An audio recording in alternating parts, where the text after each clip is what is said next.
जो बेटा बेटी नौकरी के लिए अप्लाई कर रहे हैं, जो बेटा बेटी चाहे सरकारी नौकरी हो, प्राइवेट नौकरी हो, सर्विस के लिए अप्लाई कर रहे हैं, उन बेटा बेटियों से निवेदन है, दुर्वा शिव जी को समर्पित कर कर केवल दूब जानते हो ना, दुर्वा सब जानते हैं। दुबा जो माला पिनाई थी उसमें बहुत सारी लगी थी। जो बेटा बेटी सर्विस के लिए अप्लाई कर रहे हैं, तुम मेहनत करो, पढ़ाई करो, खूब पढ़ो, खूब तैयारी करो, अच्छे से तैयारी करो। जितनी मेहनत तुमने पूर्व में करी उससे दुगनी मेहनत तुम करो उस नौकरी को पाने के लिए। और साथ में जब एग्जाम के लिए जाओ, कहीं इंटरव्यू देने के लिए जाओ, दुर्वा शिव जी को, इस दुर्वा का जो डंडी का मुख है ये अशोक सुंदरी वाली जगह, फिर समझ लीजिए जैसे ये शिवलिंग, ये गोल जलाधारी, यहां से पानी नीचे गिरता है, बीच में अशोक सुंदरी का स्थान होता है। तो ये जो दुर्वा हम चढ़ाएंगे तो इसका डंडी का मुख शिवलिंग की पर चढ़ाएंगे तो ये शिवलिंग पर डंडी की जो भाग है वो अशोक सुंदरी की ओर हो गया और ये भाग इस ओर हो गया। शिव जी को समर्पित कर कर पहले दुर्वा चढ़ाएंगे, उसके बाद में देवाधिदेव महादेव को एक लोटा जल जो तुम घर से लेकर गए हो वो समर्पित करो।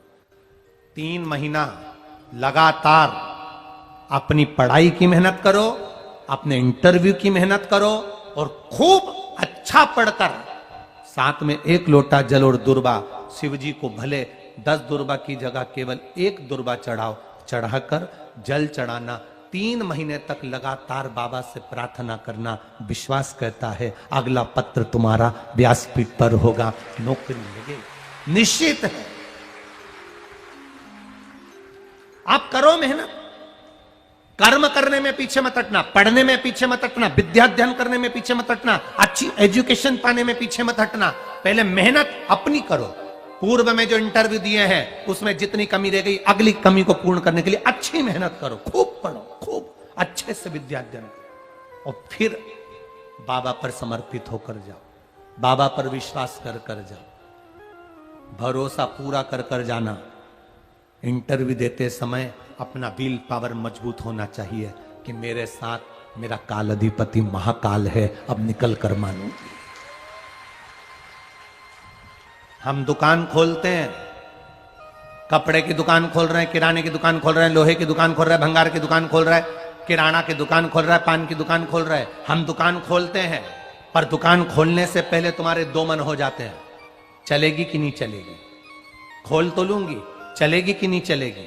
जिस दिन तुम दुकान खोलो 1 महीने पहले, 2 महीने पहले, 3 महीने पहले बाबा को दुर्वा चढ़ाकर 1 लोटा जल चढ़ाकर नियम बनाकर जाना, 3 महीने बाद मैं दुकान खोल रही हूं, 2 महीने बाद मैं दुकान खोल रही हूं और मेरा विश्वास कहता है दुकान चलेगी। जिस दिन तुमने विचार कर लिया कि दुकान चलेगी कि नहीं चलेगी तो वो नहीं चलेगी। जिस दिन तुमने विचार कर लिया कि दुकान खोल रही हूं, मेहनत करूंगी, दिल से करूंगी, भले मेरे पास ज्यादा माल नहीं है, जितना माल खरीद के लाऊंगी उतना बेच कर बताऊंगी क्योंकि मेरे साथ काल अधिपति महाकाल है, तो वो चलेगी। विश्वास दृढ़ करो, भरोसा पक्का करो। जिस दिन तुम्हारा विश्वास दृढ़ हो गया उस दिन तुम विजय हो गए, उस दिन तुम आनंदता में हो गए। बच्चों का विल पावर कमजोर हो रहा है, दोस्त कह देते हैं सीए की पढ़ाई बहुत कठिन है, इंजीनियरिंग की पढ़ाई बहुत कठिन है, डॉक्टर की पढ़ाई बहुत कठिन है। साथ वाले ऐसे मत ढूंढना जो तुम्हारा विल पावर कमजोर कर दे। ये वाली फैक्ट्री खोलेंगे तो हो सकता है नुकसान हो जाए, इसलिए ये फैक्ट्री खोलने का मन नहीं हो रहा है। फैक्ट्री का सेटअप जम गया, सब कुछ जम गया और मालूम पड़े, विचार करा कौन चलाएगा, कैसे होगा, कैसे चलेगी, तो वो फैक्ट्री कभी नहीं चलेगी। तुमने सोच लिया कि अपने क्षेत्र में नहीं है, मेहनत करूंगा, 4 चांद लगाऊंगा, कहीं पर भी जाऊंगा पर जीत कर बताऊंगा, तो वो फैक्ट्री भी भग दौड़ेगी। निश्चितता है आपका विल पावर कमजोर नहीं होना चाहिए। आप कैसे कमजोर हो जाओ? शंकर भगवान का भक्त कभी कमजोर नहीं पड़ता, शिव का भक्त कभी कमजोर नहीं पड़ता। आप उतनी मेहनत पूर्ण करो। जिसके घर में 20 साल संतान नहीं हुई, जिसके घर में 10 साल संतान नहीं हुई, जिसके घर में 17 साल, 18 साल, 25 साल, 30 साल संतान नहीं हुई, डॉक्टरों ने कह दिया था औलाद नहीं होगी, चाहते तो विल पावर मजबूत हो जाता, कमजोर हो गया, विचार कर लिया संतान नहीं होगी, सब दूर दिखाया संतान नहीं होगी, आखिरी में तुमने विश्वास पक्का कर लिया कि टीवी पर कथा सुनी, शिव पुराण में कहा होगा। जब उसको भगवान ने 17 साल में संतान दी है, तो मुझे तो 4 साल शादी के हुए हैं, 5 साल हुए हैं, मेरा बाबा मेरी झोली भरेगा। बिल पावर मजबूत हुआ और बाबा ने औलाद दे दी। तुम विश्वास पक्का करो, दड़ी बनाओ, अपने विश्वास को दड़ी बनाओ। जिस दिन तुम्हारा विश्वास दड़ी हो गया, उस दिन तुम्हें कहीं डोलना नहीं पड़ेगा। शंकर तुम्हारे साथ में कदम से कदम मिलाकर चलेगा। दुकान डालो, चाहे फैक्ट्री डालो, चाहे व्यापार करो, चाहे पढ़ाई करो, दिल से करो, खूब दमदारी से उतरो। उसके बाद में फिर शिव जी पर एक बेल पत्र या एक, जम के बोलो, क्या ये दुर्वा, एक दुर्वा, एक दुर्वा। सबसे पहली दुर्वा, सबसे पहली दुर्वा गणेश जी को, और सबसे पहली दुर्वा शंकर जी को किसने समर्पित करी थी? कौन का विल पावर कमजोर हो गया था?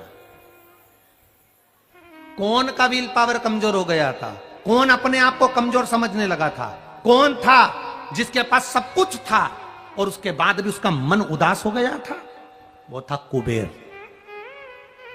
धनपति कुबेर, जिसके पास में सत्ता की कमी नहीं थी, बेबहू की कमी नहीं थी, धन की कमी नहीं थी, संपदा की कमी नहीं थी। वो कुबेर जो एक जगह बैठ जाए तो लोगों का कुबेर का भंडार भर दे।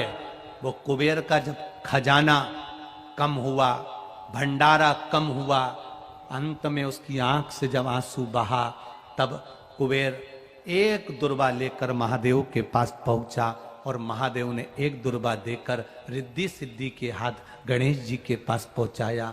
कुबेर से कहा, तू अपनी मेहनत कर, तूने दुर्वा दी है, ये दुर्वा तुझे वापस कुबेर अधिपति बनाकर छोड़ेगी। और छोड़ा।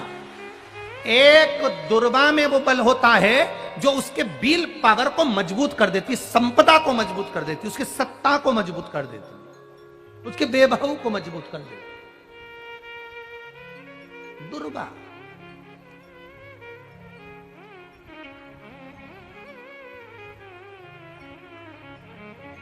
एक दुर्वा सहज नहीं होती महाराज। दुर्वा पीछे देखोगे तो डंडी एक है, देख रहे हो आप लोग? आप लोगों को ना भी दिखे तो अपने घर पर जाकर देखना। पीछे से देखोगे तो दुर्वा की डंडी एक है, आगे से देखोगे तो उसकी किनारियां 4-5 पत्तियां निकली हुई होती हैं। अर्थात एक रास्ता अगर दुर्वा का बंद होता है तो दूसरे रास्ते को दुर्वा खोल देती है, दूसरा बंद होता है तो तीसरे को खोल देती है, तीसरा बंद होता है तो चौथे को खोल देती है, चौथा बंद होता है तो 5वें को खोल देती है। दुर्वा में वो बल होता है जो महादेव को हम जब अशोक सुंदरी की ओर डंडी का मुख कर कर, पत्तियों का मुख इधर कर कर शिव को समर्पित कर कर, एक लोटा जल जब बाबा को हम समर्पित करते हैं दिल से, 3 महीना लगातार आनंद के साथ, हाँ बीच में रजो धर्म आ जाए तो आप लोग उस समय मंदिर में नहीं जाते, नहीं चढ़ाते, उस समय छोड़ दो, पर अपने भावों से बाबा को समर्पित करो। नवयुवक बेटे बेटियां भी शिवजी पर जल चढ़ाओ, करो शंकर का गुणगान। इस वर्ष देश और विदेश में 10th और 12th का एग्जाम बच्चों ने दिया और सबने महादेव पर विश्वास कर दिया। एक लोटा जल और एक बेलपत्री पर शहद लगाकर शंकर का स्मरण कर अपनी विद्या के साथ में दिया। और जिसने दिल से 10th 12th का एग्जाम दिया और बाबा पर भरोसा कर दिया, खूब मेहनत कर दिया, उनका रिजल्ट मेरे बाबा ने अच्छा बनाया और अच्छा दिया। वो बेटा बेटी बड़े खुश हुए, प्रसन्न हुए, आनंद में हुए, आनंदता। आपके बल को मत गिरने दो, आपके विश्वास को मत गिरने दो। विश्वास दृढ़ी रखिए, जितना दृढ़ी हो सकता है उतना रखिए। रोग आए गया, बीमारी आ गई, कोई बहुत बड़ी बीमारी घर में आ गई है, तकलीफ बढ़ गई है, विल पावर मत गिरने देना, आ गई ना बीमारी। आपको कथा में पहले कहा था, सबसे कठोर लोहा होता है, लोहे की तलवार बनती है, गुप्ती बनती है, बंदूक बनती है, तलवार से लोगों को मारा जाता है। सबसे कठोर लोहा, लोहे से ज्यादा कठोर होती है अग्नि, जो लोहे को गला देती है। कठोर कौन है लोहे से ज्यादा? बोलो बोलो, अग्नि। अग्नि से कठोर होता है पानी। एक लोटा पानी डाला, अग्नि बुझ गई। लोहे से कठोर अग्नि, अग्नि से कठोर पानी। पानी से कठोर होता है मनुष्य, जो लोटा भरकर निगल जाता है। जरा विचार करिएगा, ये मनुष्य अग्नि से, पानी से, लोहे से भी ज्यादा कठोर होता है, जो पानी को पचा जाता है। मनुष्य से ज्यादा कठोर होती है बीमारी, जो अच्छे अच्छे पहलवान सूरमाओं को भी बीमारी निगल जाती है।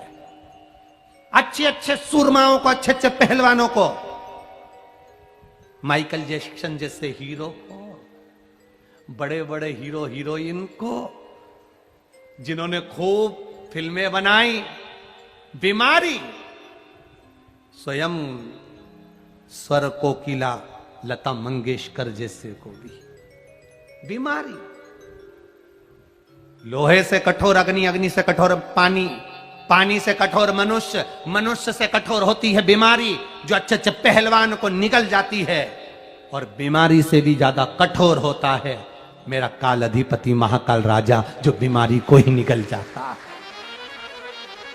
बीमारी को निकल जाता है। एक बेलपत्र जो शिव जी पे चढ़ी हुई है, उसको लाकर हम जब खाते हैं, ये बेलपत्र बेलपत्र नहीं रहती, ये औषधि बन जाती है। इस व्यासपीठ ने लाखों करोड़ों लोगों को देखा है।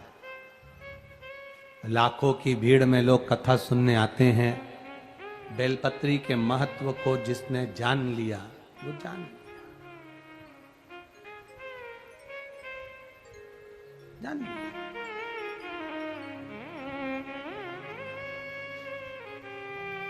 जिसने खाया उसको मालूम पड़ा।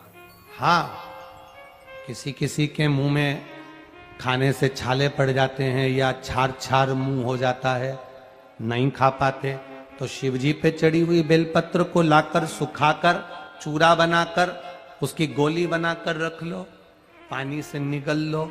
है तो महादेव का प्रसाद, है तो औषधि, वो भी तो सुख देगी, उसको खाओ।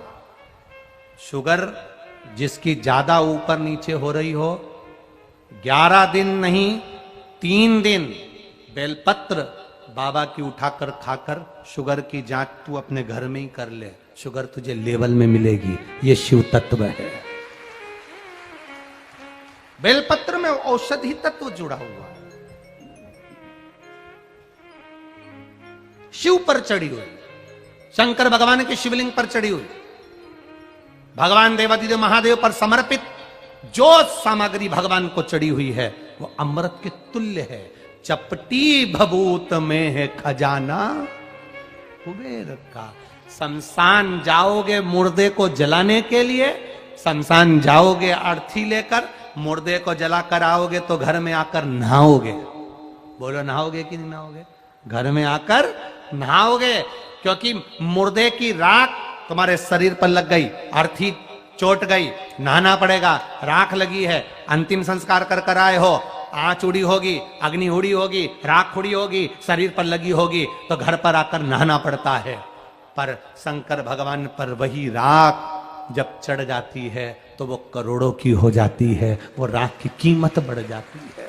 शिव है, शिव।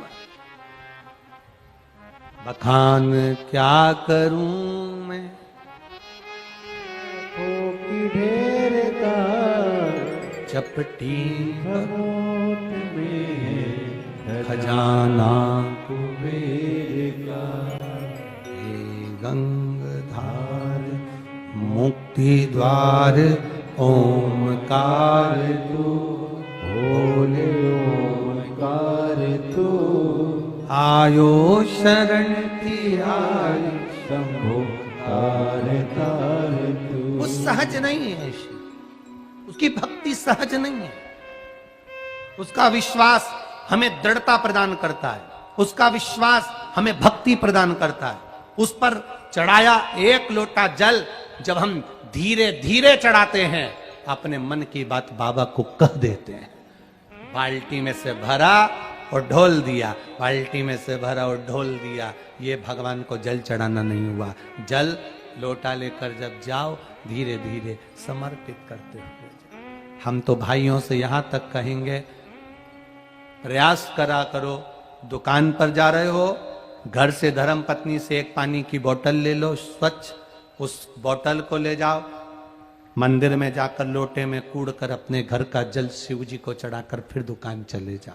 जरूरी नहीं कि तुम, और भगवान अगर आपको बुद्धि दे तो दुकान जाते समय पानी की बोतल रख लो, एक छोटा सा लोटा अपने झोले में रख लो। दुकान जाते हो तो सामान लेकर जाते ही हो, फाइल भी तो ले जाते हो, ये भी अपनी फाइल है। एक फाइल का हिसाब यहां टैक्स वालों को देना है और इस लोटे वाली फाइल का हिसाब उसको देना। ये समझो कि फाइल लेकर जा रहे हो। जिस बच्चे का होमवर्क पूरा नहीं होता, स्कूल जाने से वो बच्चा घबराता है। बोलो सही है कि गलत है? जिस बच्चे का होमवर्क पूरा नहीं होता, वो बच्चा स्कूल जाने से घबराता है। जिसकी फाइल पूरी नहीं होती, वो इनकम टैक्स वालों को देखकर घबराता है। और जिसके कर्म अच्छे नहीं होते, वो यमराज को देखकर घबराता है।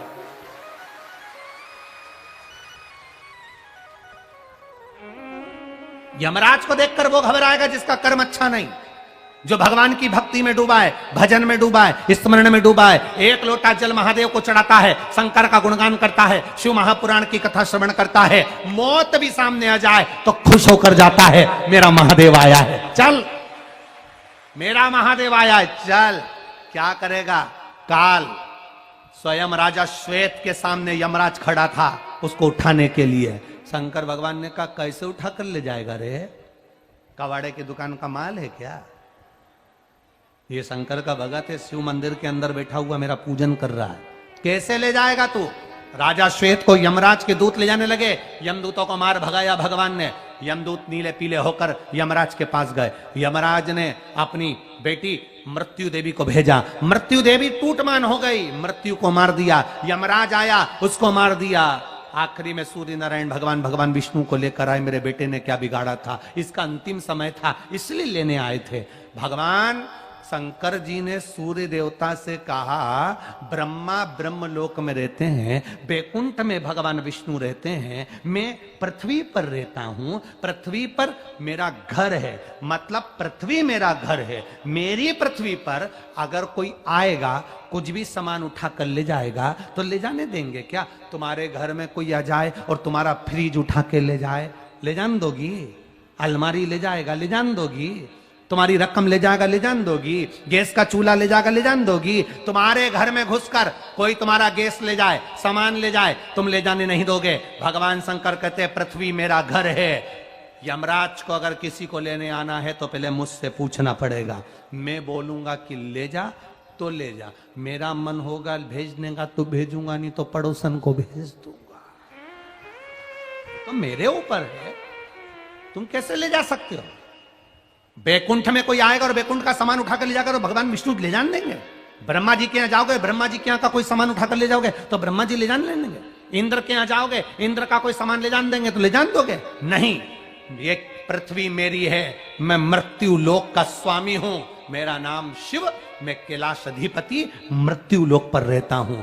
इसलिए तुम्हें अगर मृत्यु लोक में से किसी व्यक्ति को लेकर जाना है तो पहले मुझसे पूछना पड़ेगा। आगे से गलती नहीं होगी। भोलेनाथ, इनको जीवित कर दो। शिव जी ने जीवित कर दिया। अब जब भी आओ तो पूछ के आओ, इसलिए तुम्हें घबराने की जरूरत नहीं है रे। ये जितने शिव कथा सुन रहे हो, शंकर भगवान को एक लोटा जल चढ़ा रहे हो, शिव का गुणगान कर रहे हो, शिव भक्ति कर रहे हो, तुम्हें डरने की जरूरत नहीं है। तुम्हारे लिए जब जब यमराज आएगा, सबसे पहले तुम्हारे लिए महाकाल सामने आएगा, काल अधिपति आएगा, पूछेगा, तब लेकर जाएगा। जिसका होमवर्क पूरा नहीं होता उस बच्चे को स्कूल में जाने से डर लगता है।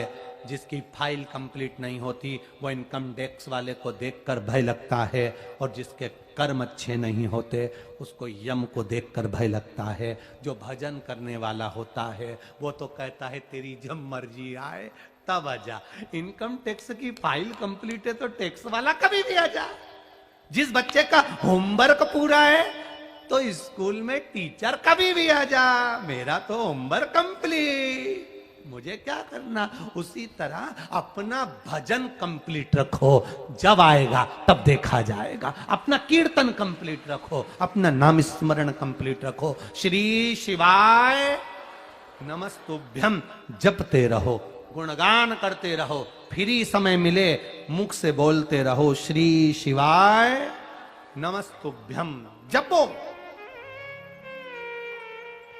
अपने जीवन में एक काम जरूर करो, किसी शंकर के मंदिर में जाओ, वहां पर भी लिख दो सारी समस्या का हल, एक लोटा जल। किसी शंकर जी के मंदिर में लिख दो श्री शिवाय नमस्तुभ्यम, छोटा सा बैनर बनाकर मंदिरों में लगवा दो, ये भी एक पुण्य का कार्य होगा। बोल बम का नारा है, बाबा एक सहारा है, लोग मंदिर आएंगे, पढ़ेंगे, हर समस्या का हल एक लोटा जल है, मैं शिव को चढ़ाऊंगा, मेरी समस्या भी मिटेगी। बोल बम का नारा, बाबा के सहारे जीऊंगा, समस्या समाप्त होगी। दुनिया के सहारे मत जियो, उसके सहारे जियो, पार लगा देगा।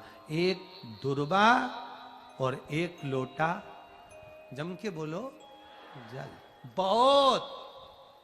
अगले कागज में नंबर तुम्हारा है। जितने नवयुवक लड़का लड़कियां, जितने नवयुवक बच्चे सुन रहे हैं, दिल से पढ़ाई करो, मेहनत करो, और बाबा को एक दुर्बा और एक लोटा जल समर्पित करो। प्रकृति और प्रवृत्ति दोनों अलग अलग है। प्रकृति और प्रवृत्ति दोनों अलग है। प्रकृति से मनुष्य मनुष्य जैसा दिखता है, प्रकृति से आप और हम मनुष्य जैसे नजर आते हैं, प्रकृति से आप मनुष्य नजर आते हो, मानव नजर आते हो, पर किसी किसी व्यक्ति की प्रवृत्ति ऐसी हो जाती है कि वो मानव का शरीर प्रकृति से तो रहता है पर प्रवृत्ति से नहीं हो पाता, उसमें राक्षसी प्रवृत्ति आ जाती है। प्रकृति और प्रवृत्ति ये दोनों अलग अलग है। प्रकृति और प्रवृत्ति में अंतर है। प्रकृति से मनुष्य मनुष्य नजर आ रहा है, प्रकृति से मानव मानव नजर आ रहा है, पर उसके अंदर की जो प्रवृत्ति है, उसके भीतर की जो प्रवृत्ति है, उस प्रवृत्ति से किसी किसी की प्रवृत्ति होती है एकदम तेज चिल्लाकर बोलना, किसी की प्रवृत्ति होती है कि एकदम खाने को दौड़ना, किसी की प्रवृत्ति होती है कि चुप होकर कमरे में बैठ जाना, किसी की प्रवृत्ति होती है बाद में निंदा करना, किसी की प्रवृत्ति होती है अटारी पर चढ़कर चिल्लाना, किसी की प्रवृत्ति होती है अपने कमरे में बैठकर रो लेना। तो प्रकृति से तो तुम मनुष्य हो, प्रकृति से तो तुम मानव हो, पर प्रवृत्ति, हम अगर जरा जरा सी बात में चिल्लाकर दौड़ रहे हैं, हम जरा जरा सी बात में खाने को दौड़ रहे हैं, तो ये हमारी शेर जैसी प्रवृत्ति है, श्वान जैसी प्रवृत्ति। हम चुपचाप होकर अगर अपने कमरे में जाकर बैठ रहे हैं तो ये हमारी चूहे जैसी प्रवृत्ति है। प्रकृति से मनुष्य हो सकता है, प्रकृति से मानव हो सकता है, पर प्रवृत्ति से हम कुछ और बन जाते हैं।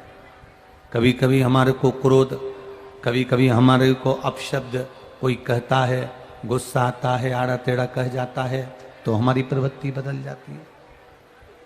परशु महापुराण की कथा कहती है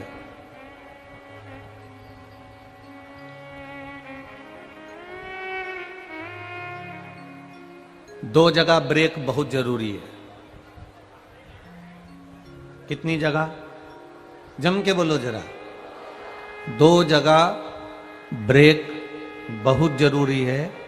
एक गाड़ी में ब्रेक जरूरी है और एक वाणी में ब्रेक जरूरी है।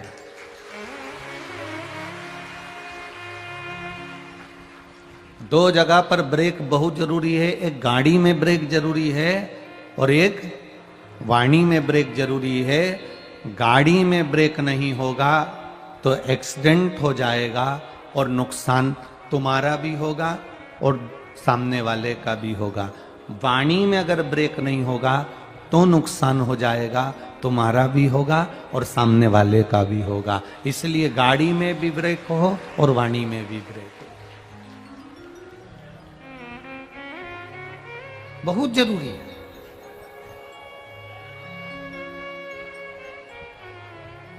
अगर ब्रेक नहीं तो वो गाड़ी का मतलब क्या है? गाड़ी में सारे फंक्शन हो, गाड़ी में सब कुछ हो, एसी भी हो, पावर विंडो भी हो, क्लच भी हो, स्टीयरिंग भी हो, खिड़कियां भी हो, दरवाजे भी हो, आगे बम्पर भी लगा हो, नेम प्लेट भी लगी हो, गाड़ी में सब कुछ हो और अगर ब्रेक नहीं हो तो गाड़ी किसी काम की है क्या? बोलो, जम के बोलो जरा। नहीं। गाड़ी में सब कुछ हो और ब्रेक ना हो तो गाड़ी किसी काम की नहीं रहती। उसी तरह तुम सुंदर भी बहुत हो, तुम्हारे नयन भी बड़े सुंदर हैं, तुम्हारे श्रवण शक्ति भी सुंदर है, तुम्हारे केश भी बड़े सुंदर हैं, तुम्हारी नख भी बड़े सुंदर हैं, तुम्हारी उंगलियां भी बड़ी सुंदर हैं, तुम्हारे चरण भी बड़े सुंदर हैं, तुम्हारे कपड़े भी बड़े सुंदर हैं, तुम्हारे नेत्र भी बड़े सुंदर हैं, तुम्हारे दांत भी बड़े सुंदर हैं, सब कुछ सुंदर है। पर अगर तुम्हारी वाणी सुंदर नहीं है तो तुम किसी काम के हो क्या? किसी काम का।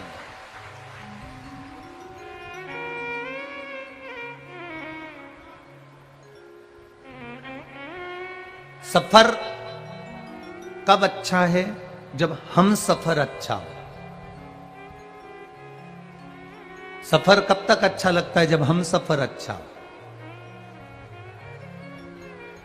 खेतान जी, यहां लोग बड़ी दूर दूर से कथा सुनने के लिए, केवल इंडिया के नहीं, नेपाल के भी पूरे ना जाने कौन कौन से प्रदेश से यहां आए हुए। इनको, ये लोग 7 दिन पंडाल में रहते हैं। आपने धर्मशाला करी, बहुत सारी धर्मशालाएं आपने करी, होटलें भी करी, पर उन धर्मशालाओं में ये लोग नहीं सोए। ये धर्मशाला में नहीं गए, ये पंडाल में ही सोते हैं। भूमि पर दरी बिछा लेते हैं, कम्बल ओढ़ लेते हैं, सो लेते हैं। कोई आता है, भोजन देता है, पा लेते हैं। नहीं मिला तो भी शिव नाम लेकर भगवती स्मरण में डूबे रहते हैं।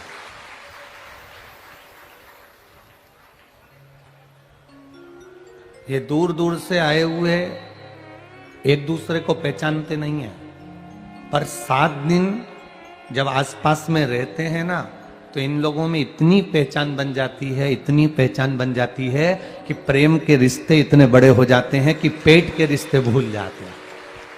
ये इतना, खेतान जी, इनके मिलन का, इनके प्रेम का इतना वात्सल्य। कल किसी ने सीहोर मैसेज करा होगा यहां से, बीरगंज से, कि गुरुजी चले जाएंगे, अब हम कल से क्या करेंगे। तो हमारा निवेदन है, कुछ मत करना, 1 लोटा जल महादेव को चढ़ाने का प्रयास करना। 1 लोटा जल देवादिदेव महादेव को चढ़ाने का प्रयास करिए, भगवान शंकर का गुणगान करने का प्रयास करिए, शिव तत्व को जानने का प्रयास करिए। ठीक है, भक्ति करो, जितना बन सके भगवत नाम जपो, जितना बन सके भगवत स्मरण करो।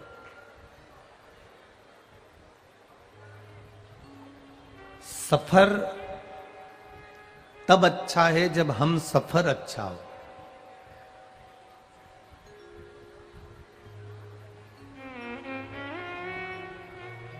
जितने लोग बैकुंठ जाने की तलाश में बैठे रहते हैं, जितने लोगों के मन में आता है कि हमें बैकुंठ जाना है, बैकुंठ जाना है, बैकुंठ जाना है, शास्त्र कहता है जब किसी भक्त के प्राण छूटते हैं तो उसको लेने के लिए भगवान विष्णु के पार्षद मृत्यु लोक में आते हैं। सुनिए ना कथा, किसी भक्त के, संत के, साधु के, सन्यासी के, तपस्वी के, साधक के, उपासक के, भजन करने वाले के, भगवान की भक्ति करने वाले के प्राण छूटते हैं तो भगवान विष्णु रथ भेजते हैं, पार्षद भेजते हैं, उनके दूत भेजते हैं और वो उनको बैकुंठ लेकर जाते हैं। जो व्यक्ति पाप करता है उसके लिए यमदूत आते हैं, यमलोक से उसको लेकर जाते हैं। केवल एक देव अधिदेव महादेव का भक्त ऐसा होता है, शिव महापुराण सुनने वाला ऐसा होता है, शंकर भगवान को जल चढ़ाने वाला ऐसा होता है, शंकर भगवान का गुणगान करने वाला ऐसा होता है, श्री शिवाय नमस्तुभ्यम बोलने वाला ऐसा होता है, नमः शिवाय, ओम नमः शिवाय, महामृत्युंजय का गुणगान करने वाला, शंकर को मानने वाला जो शंकर का भक्त होता है, केवल वही एक ऐसा होता है जिसके लिए महादेव किसी गण को लेने नहीं भेजते, स्वयं नंदी लेकर आते हैं और बिठा कर लेकर जाते हैं। जिसको लेने के लिए स्वयं महादेव आते हैं। सारे देवी देवता अपने अपने पार्षदों को भेज देंगे, गणों को भेज देंगे, देवताओं को भेज देंगे, पर महादेव किसी को नहीं भेजते। महादेव अपने गणों को, अपने भक्त को लेने के लिए इसलिए नहीं भेजते क्योंकि भगवान शंकर के जितने गण हैं, किसी के 12 आंखें हैं, किसी के 12 हाथ हैं, किसी का मुख नहीं है, किसी का शरीर नहीं है, किसी के दांत बड़े हैं, कोई भयंकर काला है, कोई भयंकर रूप वाला है। मालूम पड़े शंकर जी का कोई भगत प्राण छोड़ रहा हो, उसको मरने में 10 मिनट की देरी हो और शंकर भगवान का कोई गण आकर खड़ा हो जाए तो वो 5 मिनट पहले ही मर जाएगा। इसलिए शिवजी अपने भक्त को लेने के लिए गण नहीं भेजते। महादेव अपने भक्त को लेने के लिए, शंकर की कथा सुनने वाला, शंकर पर 1 लोटा जल चढ़ाने वाला, शिव भक्ति करने वाले के लिए मेरा महादेव गण नहीं भेजता। मेरा महादेव खुद नंदी लेकर आता है और अपने भक्त को लेकर जाता है। वो स्वयं आता है, कोई दूसरा नहीं आया, वो स्वयं। वो स्वयं पहुंचता है, वो स्वयं आता है और स्वयं आकर अपने भक्त को स्वयं लेकर जाता है। दुख काटने के लिए मेरा महादेव किसी को नहीं भेजता, खुद आता है। मेरे भक्त को दुख आया, मेरे भक्त को तकलीफ आई तो उसका दुख मैं काटूंगा, उसको तकलीफ में मिटाऊंगा। उसका एक नाम है महामृत्युंजय। क्या नाम है? महामृत्युंजय।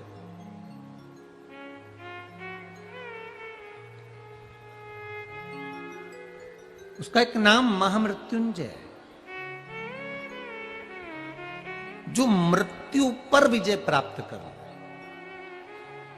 जो मृत्यु को जीत ले। मौत सामने खड़ी हो, इधर यम के दूत खड़े हैं और इधर मेरा महादेव स्वयं खड़ा है। यम के दूतों की सामर्थ्यता नहीं कि महादेव के सामने अंदर प्रवेश कर जाए।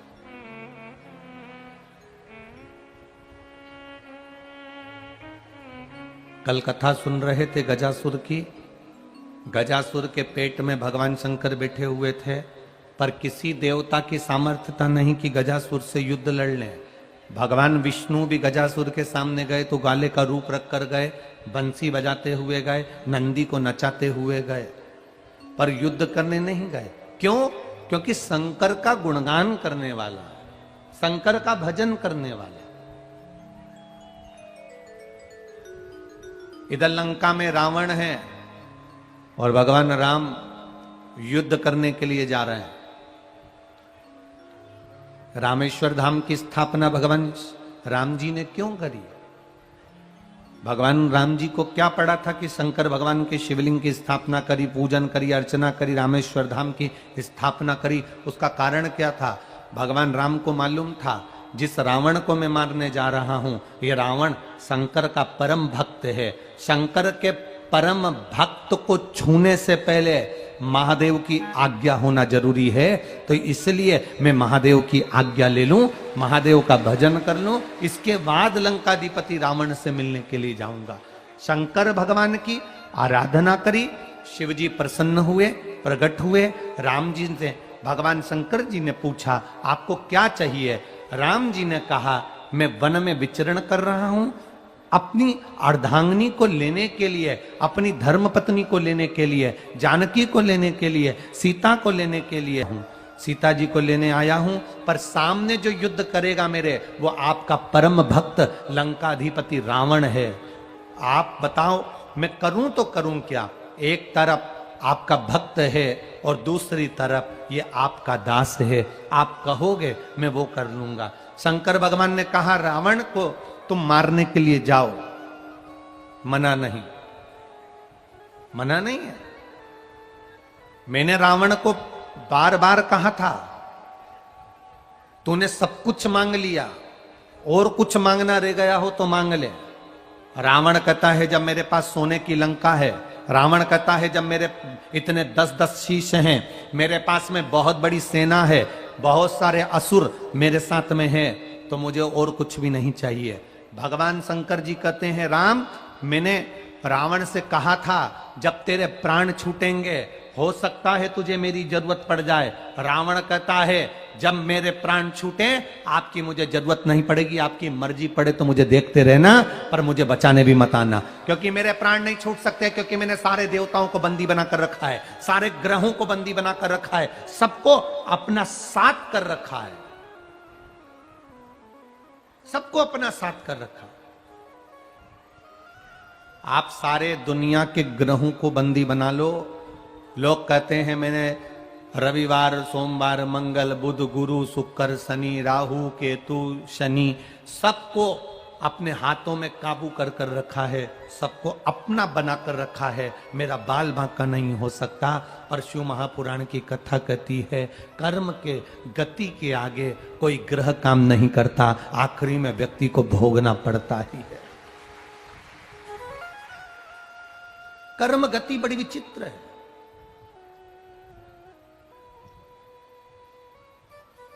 मत बुरे कर्म कर बंदे वरना पछताएगा, भगवान की आंखों से तू बच नहीं पाएगा, तू बच नहीं पाएगा।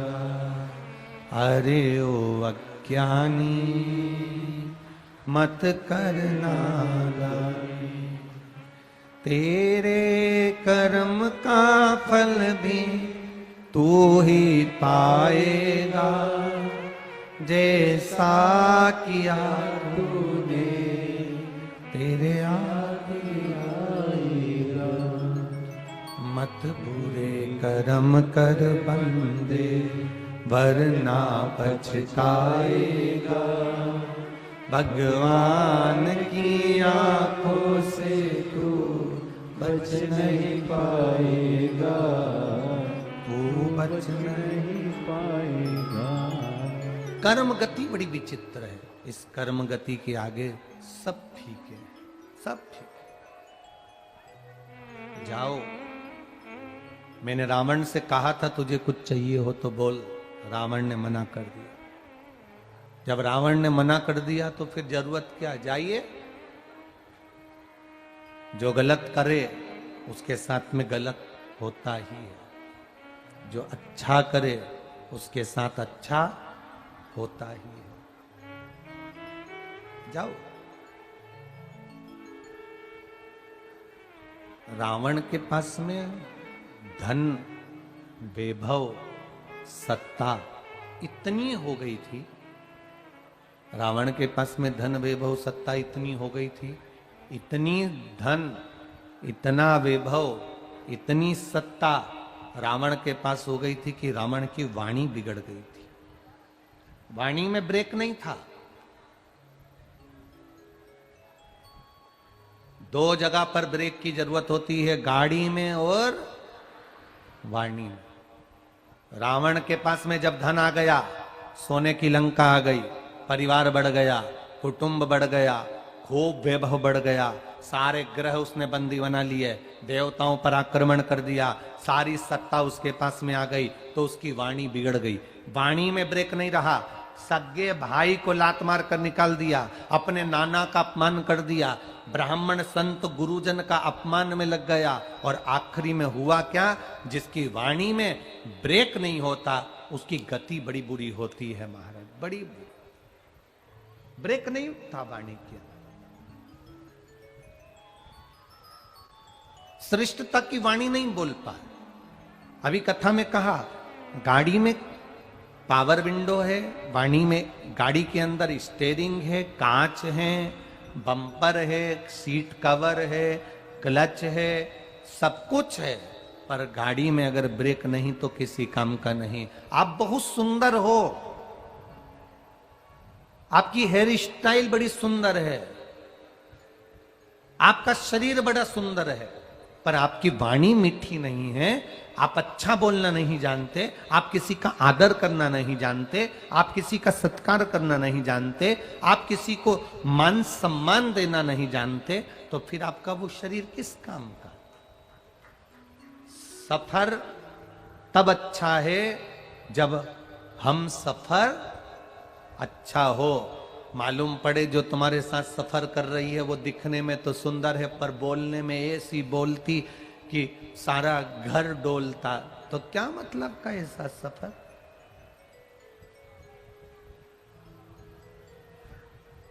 एक पत्नी चिल्लाकर अपने पति को बोल दी, तुम में अकल नहीं है, तुम तो जानवर हो।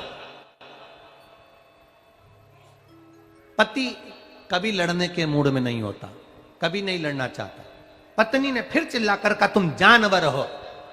पति कहता है, तू बिल्कुल सही कह रही है, तू मेरी जान और मैं तेरा वर। गलत नहीं, उसमें गलत है क्या?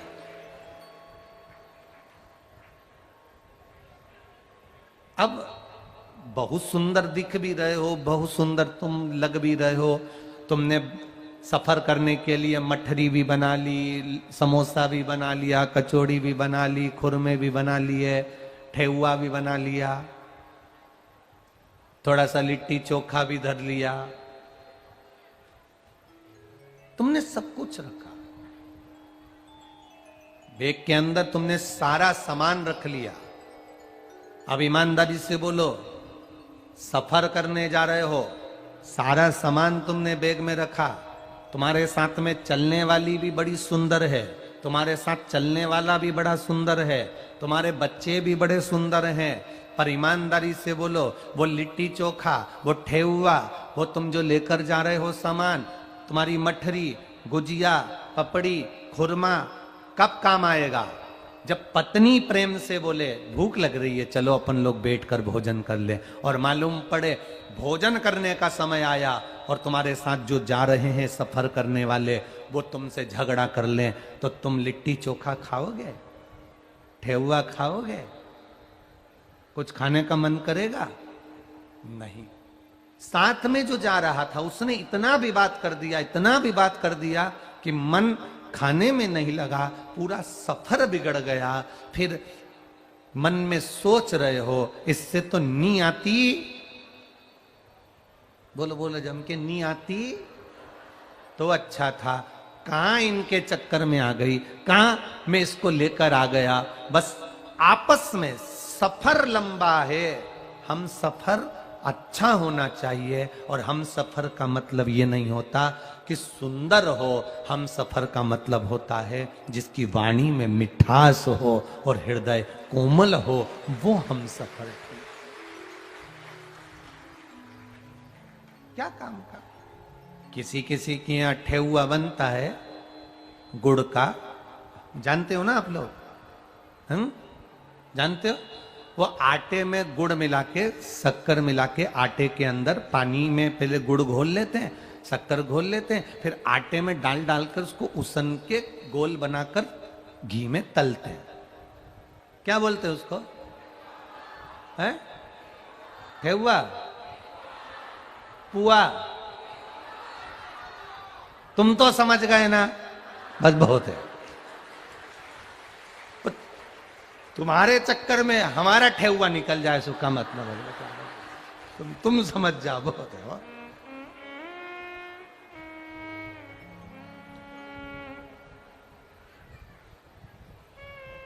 अब तुम बोलो कुछ, हम सुने कुछ। होता है ऐसा, कई बार हो जाता है। एक बहरा व्यक्ति, जैसे अभी हम हो गए थे, एक बहरा व्यक्ति, कुछ सुनाई नहीं दे, उसने अपने लड़के से कहा, मेरा दोस्त हॉस्पिटल में बीमार पड़ा है, एक बार मिला ला, अंतिम सांसें चल रही है, ले चल। लड़का बोला, तुम्हें सुनाई तो देता ही नहीं है। तो कहने लगे, क्या हुआ, देख लूंगा, जो बोलेगा मैं उसके होठ से पहचान जाऊंगा, उत्तर दे दूंगा। तुम्हें सुनाई तो देता ही नहीं है। पिताजी ने छोरे से कहा, ले चल, मैं तेरे हाथ जोड़ूं, मेरा पहचान वाला है, बहुत परिचित, पुराना है, रिश्तेदार है, ले चल। चलो, गाड़ी में बिठा कर ले गए। अब बुजुर्ग व्यक्ति, इसको मालूम है कि प्रश्न कैसे करना चाहिए और उसका उत्तर वो क्या देगा, तो उसके उत्तर में अपने को क्या बोलना चाहिए, भले नहीं सुनाई दे अपन तो बोल देंगे। अब ये बहरा व्यक्ति गया, वहां जाकर इसने पूछा, कैसे हो। अब जो बहरा होता है ना, उसको लगता सभी बहरे हैं। अब जो पलंग पर पड़ा था हॉस्पिटल में, ये चिल्ला कर बोला, कैसे हो। तो इसने कहा, शरीर में बड़ा कष्ट है, मर रहे हैं। तो इसने कहा, भगवान की बड़ी कृपा है, बड़ी कृपा।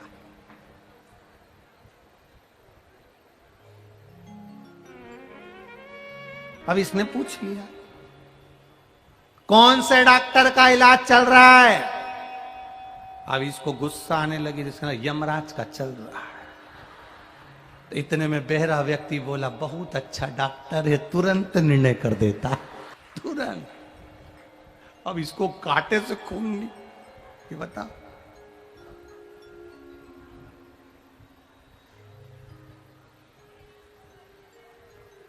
कौन सी दवाई दी है खाने के लिए। तो इसने कह दिया, भाटा दिया है। इतने में ये बोला, सुबह शाम खाते रहो, खाते।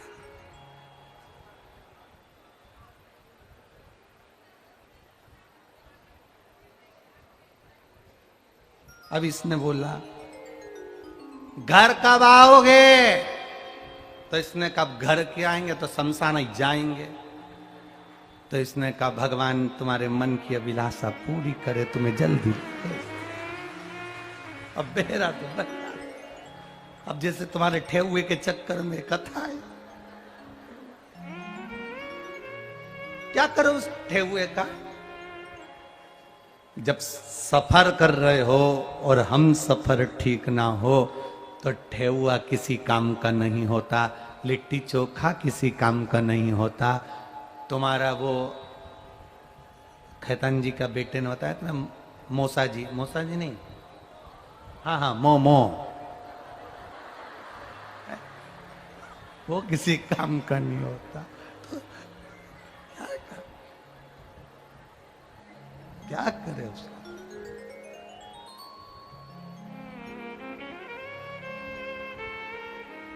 सज धज के जिस दिन मौत की सहजादी आएगी, ना सोना काम आएगा, ना चांदी आएगी।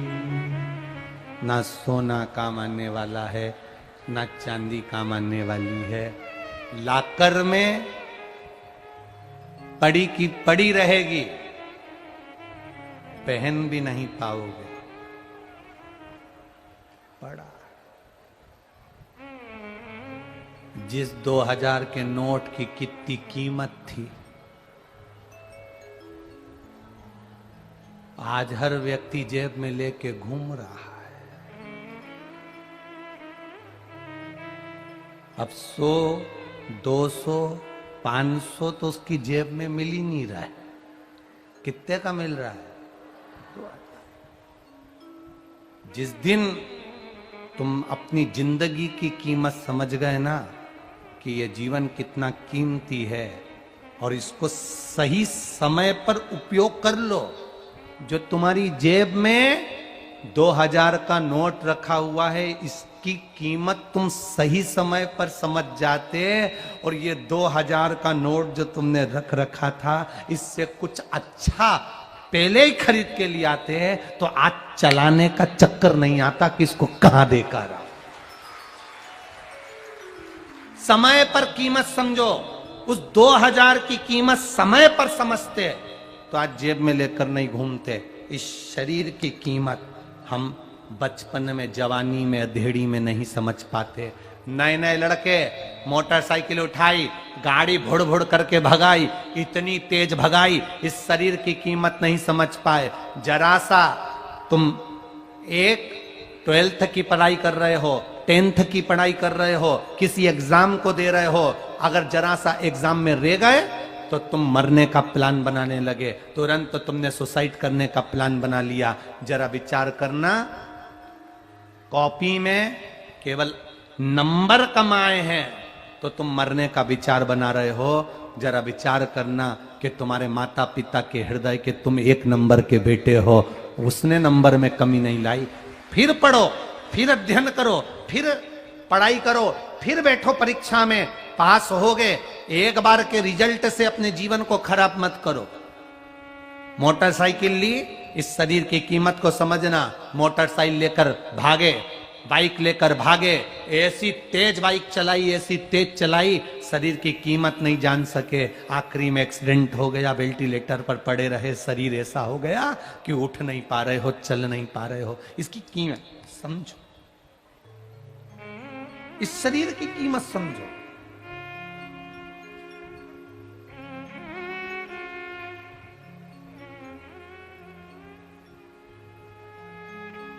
जिस दिन शरीर की कीमत समझ गए, उस दिन जीवन का सबसे बड़ा मोल तत्व आप जान जाओगे और भगवान की भक्ति में डूब जाओगे। भगवान के भजन में क्यों नहीं डूबे? क्योंकि शरीर की कीमत नहीं जान रहे। आपने सोच लिया मनुष्य का शरीर मिला, खाने पीने को मिला है, क्या किसको रोइए, चादर तान के सोइए।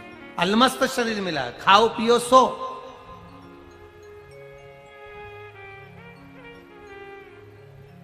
नेपाल में सरकार की ओर से 1 दिन की छुट्टी मिलती है हफ्ते में, जिस दिन दुकानें भी बंद रहती है, सरकार के गवर्नमेंट के ऑफिस भी बंद रहते हैं। कौन सा दिन है? शनिवार। इंडिया में, भारत में 1 दिन की छुट्टी मिलती है, जिस दिन सरकारी कामकाज बंद रहते हैं, दुकानें बंद रहती है। कौन सा दिन है? रविवार। सरकार को क्या पड़ा कि तुम्हें 1 दिन की छुट्टी दे? सरकार को क्या पड़ा कि तुम 1 दिन की दुकान बंद करते हो? छुट्टी काहे के लिए देती है सरकार? छुट्टी क्यों मिलती है? दुकान क्यों 1 दिन के लिए बंद करते हो? केवल कई लोग सोचते हैं छुट्टी इसलिए मिली है कि दिन भर खाओ और सो। छुट्टी छुट्टा सांड बनने के लिए नहीं मिली है। छुट्टी गाड़ी लेकर दौड़ाने के लिए नहीं मिली है। छुट्टी मदिरा की दुकान पर जाने के लिए नहीं मिली है। छुट्टी गलत व्यसन करने के लिए नहीं मिली है। छुट्टी इसलिए दी, 6 दिन तुमने सरकार के लिए काम करा तो हमने तनख्वाह दी। 1 दिन तुम उस परमात्मा के लिए काम करना तो वो तुम्हारे को जिंदगी देगा।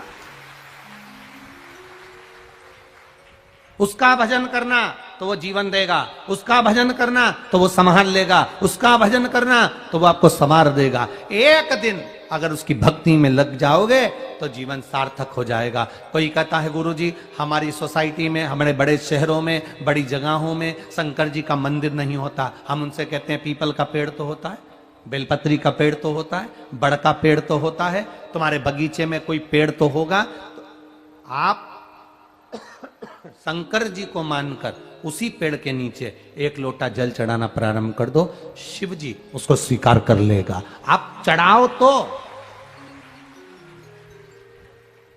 शिव उसको स्वीकार कर लेगा। अगर आपके गांव में, नगर में, शहर में, मोहल्ले में, कॉलोनी में कहीं पर मंदिर नहीं तो पेड़ के नीचे एक लोटा जल चढ़ाओ। उस वृक्ष के नीचे जब आप एक लोटा जल चढ़ाओगे, वो वृक्ष जब हरा भरा होगा, वो छाया देगा पथिक को। पथिक को जब छाया मिलेगी तो आशीर्वाद आपको मिलेगा, कुछ ना कुछ लाभ आपको मिलेगा, आपका जीवन सार्थक होगा। आप जिस महादेव के नाम से जल चढ़ाओगे उस महादेव को प्राप्त होगा। ये कथा डोलेश्वर महादेव की कथा चल रही है, तो डोलेश्वर महादेव जहां पर भी बैठे हैं वो इस कथा को सुन रहे होंगे, ये मेरा विश्वास करता है।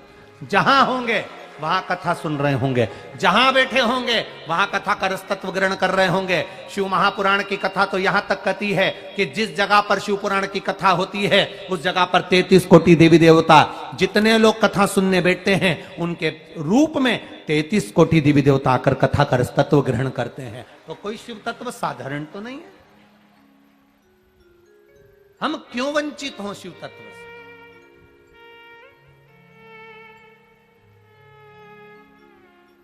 अरे भजन भोले बाबा का करते रहोगे तो संसार सागर से तरते रहोगे। आप भगवान का भजन करते रहोगे, स्मरण करते रहोगे, भगवत भक्ति में डूबते रहोगे तो वो तुम्हें संभाल लेगा, वो तुम्हें संभाल लेगा।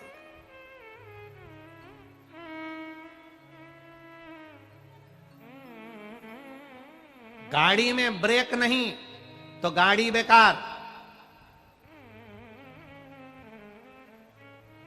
जिस मंदिर में भगवान नहीं वो मंदिर, जिस भोजन में नमक नहीं, अरे बोलो जम के, भोजन बेकार।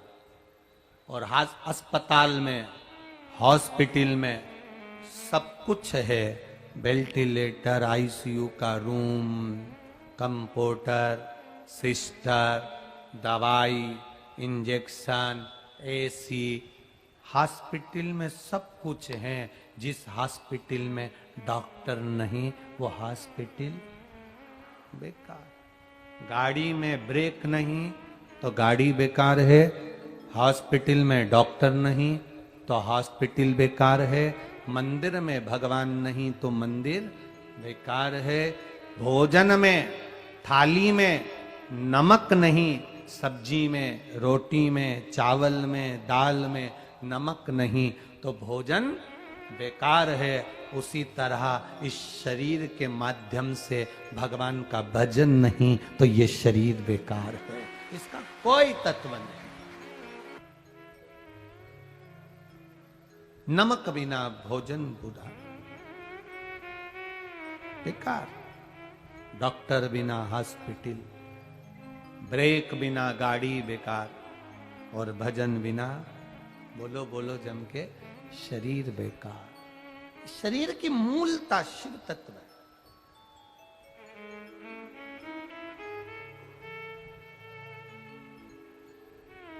पत्नी, पति, बच्चे, घर, खाने को भोजन, पीने को पानी, ये तो तुम जितने जन्म लोगे सब जन्म में मिलेगा।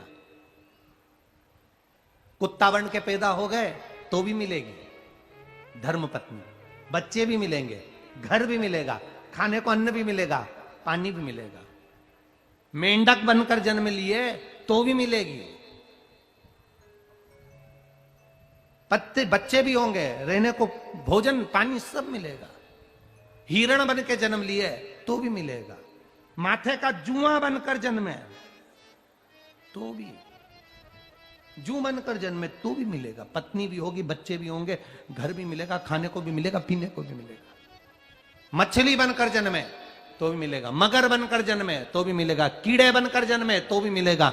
तुम जितने जन्म लोगे, हर जन्म में पत्नी मिलेगी, बच्चे मिलेंगे, परिवार मिलेगा, खाने को मिलेगा, पीने को मिलेगा, सब कुछ मिलेगा, पर हर जन्म में शिव महापुराण की कथा नहीं मिलेगी।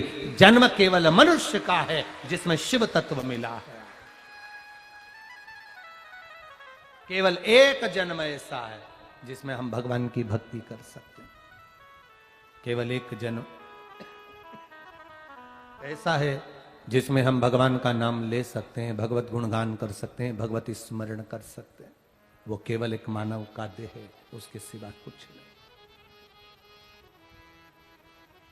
आप भक्ति कितनी कर रहे हैं, हम आपसे ये भी नहीं कहते कि आप अपना घर छोड़ो, बिल्कुल मत छोड़ो।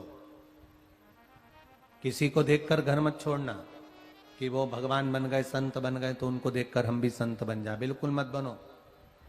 तुम तो दोनों टाइम खूब चरो,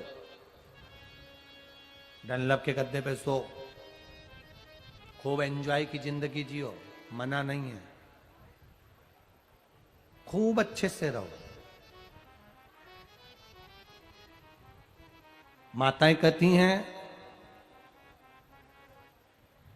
गुरुजी, हमने हमारे गुरुजी से पूछा था, वो कहते हैं कि माला पकड़ कर बैठो, थोड़ा सा भजन करा करो। आप क्या कहते हो? दिक्कत तो यही है ना कि आपके गुरुजी कह रहे हैं कि माला पकड़ कर बैठो, और सियोर वाला महाराज बस एक ही बात कहता है, माला पकड़ने की जरूरत नहीं है, पृथ्वी पर आए हो कर्म करने के लिए आए हो। घर में रह रहे हो तो पति है, सास ससुर हैं, माता पिता हैं, घर में बच्चे हैं, पहले इनकी सेवा कर लो, समय मिल जाए तब माला पकड़ लो। जब समय मिले तब पकड़ो। और कोई तुमसे कह रहा है कि दिन भर माला पकड़ कर बैठो, तो हम तो नहीं कह सकते। हाँ, ये इसीलिए तो सबसे बड़ा विरोधाभास सभी लोगों को सियोर वाला महाराज बुरा किस बात पे लगता है, क्योंकि थोड़ा विपरीतता में बोल जाता। अब लोग कह रहे हैं तुमसे कि माला पकड़ो, और सियोर वाला महाराज कह रहा है पहले घर का काम करो उसके बाद माला पकड़ो। दिक्कत तो यहां पड़ी है ना। सब लोग कह रहे हैं तुम पूजन में लग जाओ, भजन में लग जाओ, सेवा में लग जाओ, संकीर्तन में लग जाओ, और सियोर वाला महाराज कहता है कि कहीं मत जाओ, घर में रहो, भगवान का भजन करो, जितना समय मिले उतना करो। पहले अपने सास ससुर को संभालो, अपने माता पिता को संभालो, घर के बच्चों को संभालो, पति देवता को संभालो, फिर सब तरह से जब फ्री हो जाओ तब मोबाइल खोलो या टीवी खोलो, फिर आधा घंटा, 1 घंटा, 2 घंटा, 3 घंटा, जितनी तुम्हारे को कथा मिल जाए उसको सुन लो, और मन लग जाए तो ये सब सोकर उठें, उससे पहले लोटा भरकर शंकर जी के मंदिर जाकर चढ़ाया, अपना काम फ्री। बस अब हम तुमसे कह दें कि तुम माला पकड़ कर बैठ जाओ, हम तुमसे कह दें कि तुम मंदिर में जाकर बैठ जाओ, हम तुमसे कह दें कि तुम तीर्थ में जाकर बैठ जाओ, और घर में बुजुर्ग पड़े हुए हैं, घर में बूढ़े पड़े हुए हैं, घर में सास ससुर पड़े, घर में माता पिता पड़े, घर में पति है, बच्चे हैं, इनका कौन करेगा? अपन कर्म करो और कर्म के साथ में भजन करो। हम तुमसे कभी नहीं कहेंगे कि तुम, कई माताओं की आदत रहती है पूजन करने बैठ जाती हैं, सुबह बच्चे लोग चिल्लाते रहते हैं, मम्मी टिफिन कहाँ रखा है, मम्मी टिफिन कहाँ रखा है, पति आवाज लगाता रहता है कि देखो वो सामान कहाँ रखा है, और तुम पूजन पे बैठी माला पकड़ कर, और तुम इशारा, बच्चे पीछे से आवाज लगा, मम्मी टिफिन।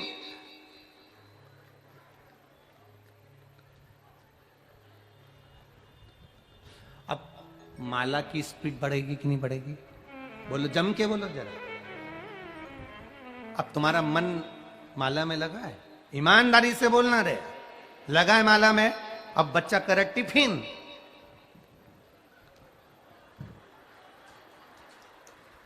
अब मन लगा कि तू चाची से कह दे, आंटी से कह दे, वो दे देगी, और तुम्हारे मन में आंटी चल रही कि देवरानी से कह दे, वो टिफिन दे देगी, और तुम माला लेकर बैठे हो, तो चित्त नहीं लगेगा।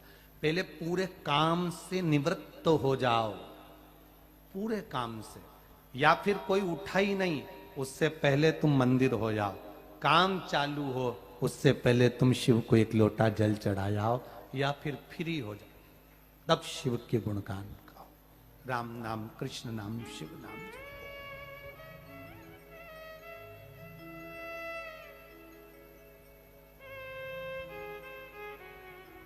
काम करते रहो, नाम जपते रहो। माला पकड़कर बैठ गए और चित्त ना लगे सो काम। कई लोगों की आदत रहती है, हनुमान चालीसा का पाठ कर रहे हैं, पत्नी ने कह दिया पति से हनुमान चालीसा का पाठ कर दिया जाया करो, हनुमान चालीसा पढ़कर जाया करो। तो वो बाथरूम में गया, पहला डब्बा पानी का डाला, तब से चालू करा श्री गुरु चरण सरोज रज वो दीन तन जान पवन कुमार बल अष्ट सिद्धि नवनीति दाता जान के रामचंद्र और राम को बाबा ज्ञान को देवी राम जय चंद्र।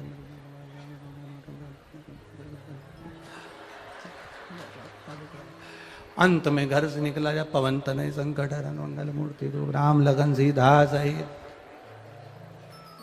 हनुमान जी भी सोच रहे रेन दे, तू रेन दे, आज तो कर ली तूने हनुमान चालीसा, आगे से मत करना, तेरे हाथ जोड़।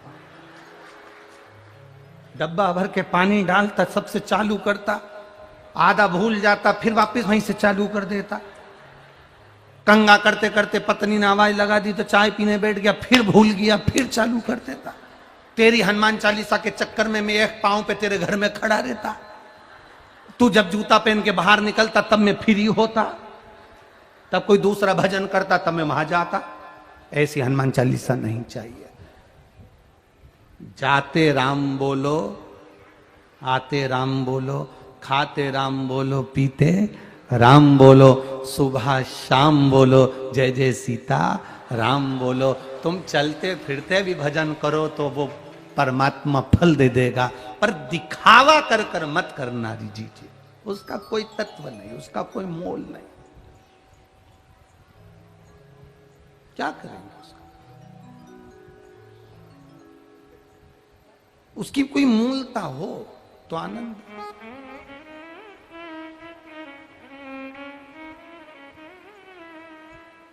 परिवार वाले चिढ़ रहे हैं, कह रहे हैं, क्या करा जाए, परंतु वो इष्टता नहीं,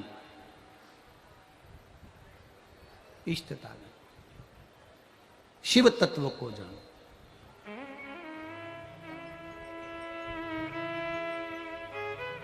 तारकासुर के 3 बेटे जब मर गए थे, तारकाक्ष, विदुमाली, कमलाक्ष की, भगवान शंकर ने पशुपति रूप धारण कर लिया था, शीश कटकर डोलेश्वर पर पहुंच गया था। पशुपति व्रत की मूलता शिव महापुराण में बता दी गई थी। पशुपति व्रत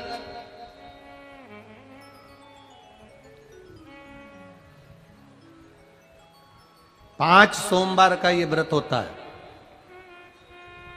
बीच में अगर तुम्हारा कोई काम अड़ गया, रजोधर्म आ गया, कोई व्रत तुम्हारा पड़ गया, छठ पड़ गई, तीज पड़ गई, चतुर्थी पड़ गई, एकादशी पड़ गई, या तुम कोई व्रत करते हो वो उस दिन पड़ गया, तो उस व्रत को छोड़कर अगले व्रत को गिना जाता। सुबह पूजन की थाली लेकर मंदिर में जाते हैं, भगवान का अभिषेक पूजन करते हैं, थाली लेकर वापिस आ जाते हैं, उस थाली को अपने घर में रख लेते हैं। उसी थाली को शाम के समय फिर वापिस मंदिर में लेकर जाते हैं, उसमें 6 दिए रख कर ले जाते हैं घी के। प्रसाद एक कटोरे में जिसमें भी लग कर ले जाना है, 3 हिस्से मंदिर के अंदर उसके करे जाते हैं। दियों को मंदिर में जमीन पर नीचे रखा जाता है, 6 दियों को। प्रसाद के 3 हिस्से कर दिए जाते हैं, शिव जी की पूजन कर दी जाती है। पूजन कर कर प्रसाद के 2 हिस्से मंदिर में रख दिए जाते हैं, जो कागज ले गए, दोने ले गए, पात्र ले गए, उसमें 2 हिस्से वहीं छोड़ दिए जाते हैं। 1 हिस्सा थाली में रख लिया जाता है। 5 दिए जो जलाए हैं वो वहीं रखे रहने दो। 1 दिया जमीन पर से वापिस उठा लो, जिसको जलाया नहीं है उसको थाली में रख लो। शंकर भगवान से प्रार्थना करो, बाबा आज मेरा पहला पशुपति व्रत है, भोलेनाथ आप स्वीकार करना। मेरे मन की कामना ये है बाबा, जिसके कारण मैंने ये व्रत किया है। व्रत का बोलकर दिया लेकर, प्रसाद का एक हिस्सा लेकर, थाली लेकर वापिस अपने घर पर आओ। घर के दरवाजे में जब अंदर प्रवेश करो, सीधे हाथ की ओर बाहर घर के बैठ जाओ, घर की ओर मुख करो और सीधे हाथ की ओर बैठकर घर की ओर मुख कर कर वहीं पर 6 नंबर का जो दिया लेकर आई हो उसको जला लो। बाबा से यहाँ प्रार्थना कर लो, भोलेनाथ मेरा कार्य ये है, इसको सफल करना। घर में प्रवेश कर जाओ।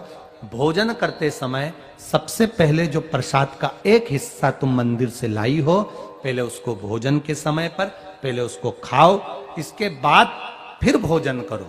अपने प्रसाद के हिस्से में से किसी को प्रसाद नहीं देना। प्रसाद भगवान के मंदिर में जब बनाकर लेकर जाओ, कढ़ैया में, भगोनी में उतना ही प्रसाद बनाना जितना प्रसाद मंदिर जाएगा। आप एक कटोरा भरकर ले गए और थोड़ा सा कढ़ैया में छोड़ दिया तो आपका व्रत सफल नहीं हो पाएगा। प्रसाद उतना ही बनाना, अगर ज्यादा बना है तो ज्यादा ले जाना पड़ेगा, कम बना है कम ले जाना पड़ेगा।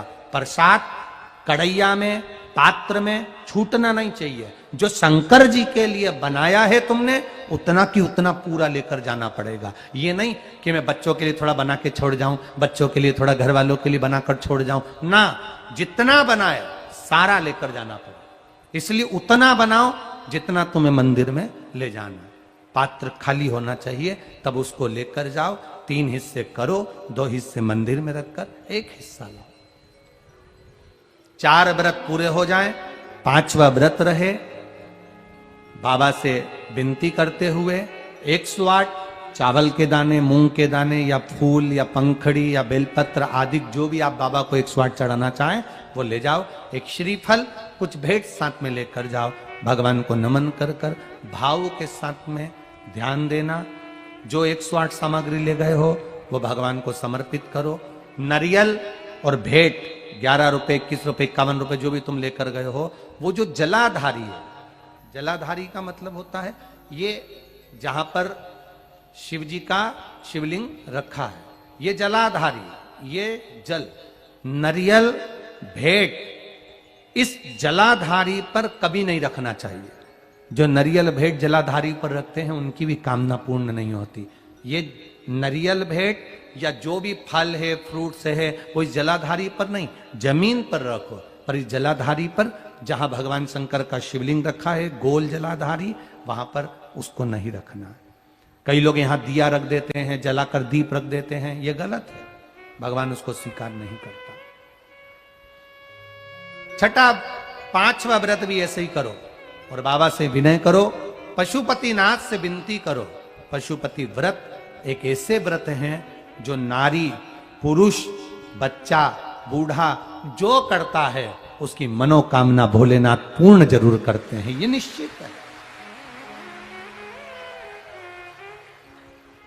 अगर पति पत्नी दोनों व्रत कर रहे हैं, कभी कभी किसी का व्यापार नहीं चलता या नौकरी नहीं लगती या किसी कार्य के कारणवश, तो पति पत्नी दोनों व्रत करते हैं, एक साथ करते हैं, उन दोनों की थाली अलग जाएगी, दोनों का प्रसाद अलग जाएगा, दोनों के दिए अलग जाएंगे और दोनों अपने अपने प्रसाद को अलग से पाएंगे, एक थाली लगकर नहीं जाएगी। मां और बेटा कर रहे हैं तो भी थाली 2 ही जाएगी, बेटी और मां कर रही है तो भी थाली 2 ही जाएगी। प्रसाद के हिस्से 2 थाली ले जाने का मतलब होता है प्रसाद जो बनाकर लेकर गए हो उसके 3 हिस्से होना चाहिए। अगर माँ और बेटा एक ही थाली लेकर गए तो प्रसाद जो आएगा वो 1 हिस्सा आएगा, 1 हिस्सा वापस आएगा तो उसमें से 2 भाग फिर हो जाएंगे, तो उसका फल नहीं मिलता। इसलिए पूजन करने वाला अगर 2 व्रत कर रहे हैं, 3 व्रत कर रहे हैं, कोई घर के 3 लोग, देवरानी जेठानी सब मिलकर व्रत कर, सबकी थाली अलग है। सास बहू कर रहे हैं, उनकी थालियां अलग जाएंगी। पशुपति व्रत है, जिस कामना से हम करते हैं बाबा उसको स्वीकार करता है। और भारत के नहीं, देश विदेश में रहने, मेरा विश्वास कहता है नेपाल के भी कई लोगों ने इस व्रत को करा होगा, ये विश्वास मेरा कहता है। देश विदेश में रहने वाले प्रत्येक सनातनी भाई बहन इस व्रत को करते हैं और मनवांछित फल मेरा भोलेनाथ पशुपतिनाथ प्रदान करता ही करता है। कई लोग उसको गुनगुनाते रहते हैं। जय पशुपतिनाथ हरे, स्वामी जय पशुपतिनाथ हरे, भक्त जनों के संकट, दास जनों के संकट, क्षण में दूर करे। जय पशुपतिनाथ हरे, जो ध्यावे फल पावे, कष्ट मिटे तन का, स्वामी कष्ट मिटे तन का। भगवान पशुपतिनाथ का स्मरण करना।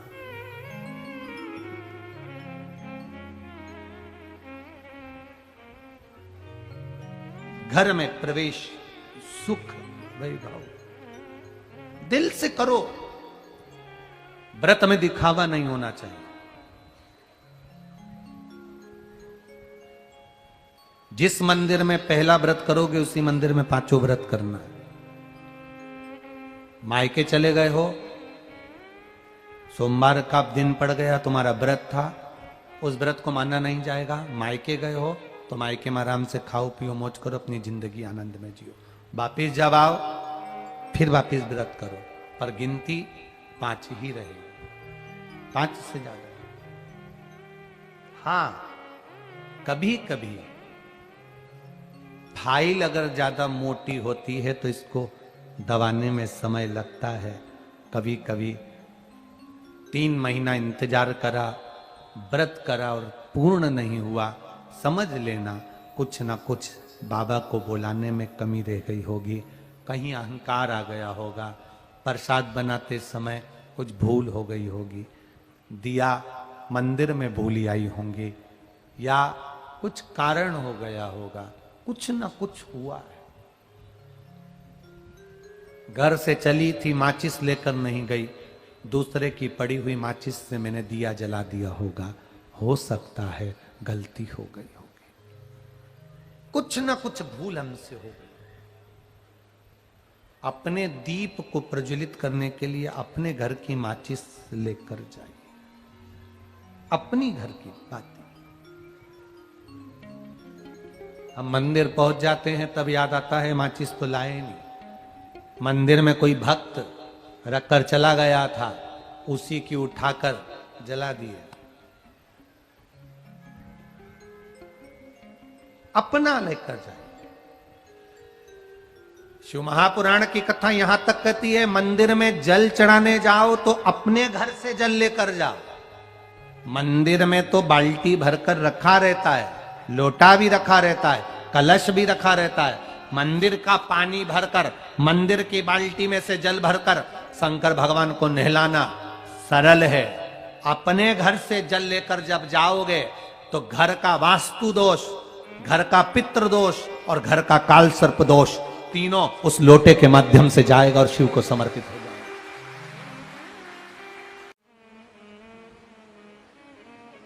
कभी कभी भोलेनाथ जी के मंदिर में जाओ और अपने मन की बात, हम ये भी नहीं कहेंगे कि हम जो बोल रहे हैं वो बोलो, आप तो अपने मन की बात भोलेनाथ जी के सामने जाकर कहो। मेरे जैसा पापी आपने कभी नहीं देखा होगा प्रभु। दिन भर काम में लगा रहता हूं, दिन भर कमाने में लगा रहता हूं, समय नहीं मिलता मेरे भोलेनाथ, आपके चरणों में आने का समय नहीं मिलता मेरे शंभु। आप कृपा करेंगे तो ये सांसारिक जीव आपके चरणों में जरूर आएगा। आप करो शिव जी से प्रार्थना, अपने मन की बात आप देवाधिदेव महादेव से कहो, अपने हृदय की बात आप भोलेनाथ जी से कहो। जो कहोगे वही प्रार्थना है। जो आपने भगवान से कहा वही प्रार्थना, जो आप भगवान से बोलोगे वही प्रार्थना।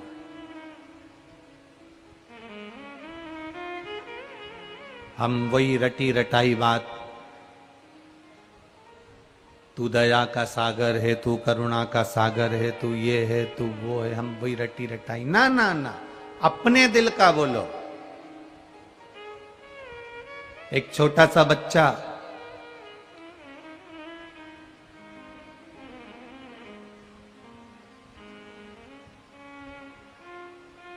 अपनी मां से कहता है, मां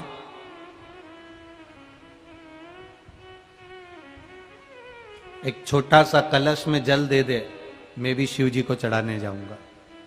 और शिव मंदिर में जब जल चढ़ाने के लिए गया, देखा उस छोटे से बच्चे ने कि बहुत सारा कीचड़ हो रहा था या आसपास में बहुत पानी हो रहा था। बच्चे ने अपना शर्ट उतारा, आसपास पोछा लगाकर, जो लोटे का जल था वो महादेव को ना चढ़ाकर, शर्ट को धोकर वापिस पहनकर घर आ गया। माँ ने पूछा, तेरा कपड़ा गीला क्यों हो रहा है? तू महादेव को जल चढ़ाने गया था। माँ, बहुत कचरा हो रहा था, मैंने सफाई कर दी ना, इसलिए मेरा शर्ट गंदा हो गया। भाव देखिए बच्चे का। अगर आज उस बच्चे ने शंकर के मंदिर के निर्माल्य को उठाकर एक और रखा, सफाई करी, तो ये निश्चित है उसके भी जीवन की राहें मेरा भोलेनाथ साफ कर देता है। जो दिल से कर रहा है, दिल से पुकार रहा है।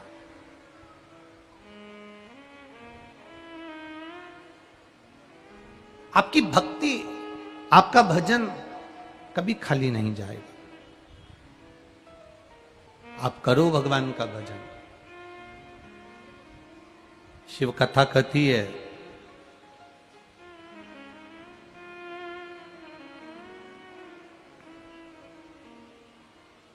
गज और असुर, ये डोलेश्वर महादेव की कथा बड़ी सुंदर इसमें वर्णन करी गई। गज और असुर, ये दोनों का कोई संजोग बना होगा, और गज और असुर का संजोग बना, और गजासुर एक राक्षस उत्पन्न हो गया जिसका नाम था गजासुर। अब ये जो गजासुर उत्पन्न हुआ, ये जो गजासुर पैदा हुआ था असुर प्रवृत्ति का, पर भगवान शिव की भक्ति के बिना रह नहीं पाता था एक क्षण भी।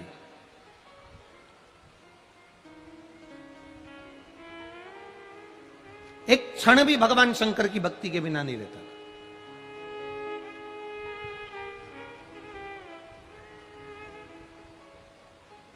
असुर था, राक्षस था। हम कई बार इस व्यासपीठ से कह चुके हैं, व्यासपीठ से वर्णन कर चुके हैं। आप मंदिर नहीं जा सकते, कोई बात नहीं। आप अपनी दुकान नहीं छोड़ सकते, कोई बात नहीं। आप अपना घर नहीं छोड़ सकते, कोई बात नहीं। हमने यहां तक व्यासपीठ से कहा, आपके परिवार अगर मंदिर जाने से चिढ़ते हैं, आपके परिवार आपको कथा में भेजने से चिढ़ते हैं, आपके परिवार आपको कथा तक भी नहीं आने देते, तो शिव महापुराण की कथा कहती है, मत जाओ, अपने घर में रहो। टीवी के सामने कथा सुन लो, मोबाइल पर कथा सुन लो। अगर किसी को चिढ़ लगती है कि तुम मंदिर मत जाओ, आप घर पर कथा सुन लो। आपका मन पर भगवान से इतनी प्रार्थना जरूर करना कि तू मेरे घर के लोगों का ऐसा स्वभाव बना देना कि ये खुद मुंह से बोले कि शंकर के मंदिर चली जा।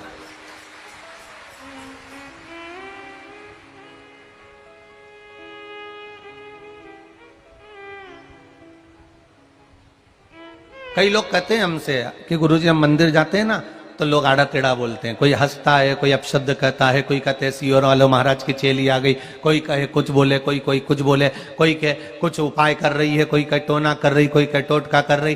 अरे कहने वाला कुछ भी कहेगा, जो महादेव को नहीं छोड़ सकते वो तुम्हें छोड़ेंगे क्या? शंकर भगवान नंदी पर बैठकर जा रहे हैं और किसी व्यक्ति ने भगवान शंकर को देखकर अपने परिवार वालों से कह दिया, देखो एक नंदी और दोनों साथ बैठ के जा रहे हैं। शंकर भगवान नीचे उतर गए, पार्वती को बिठा कर ले गए नंदी पर।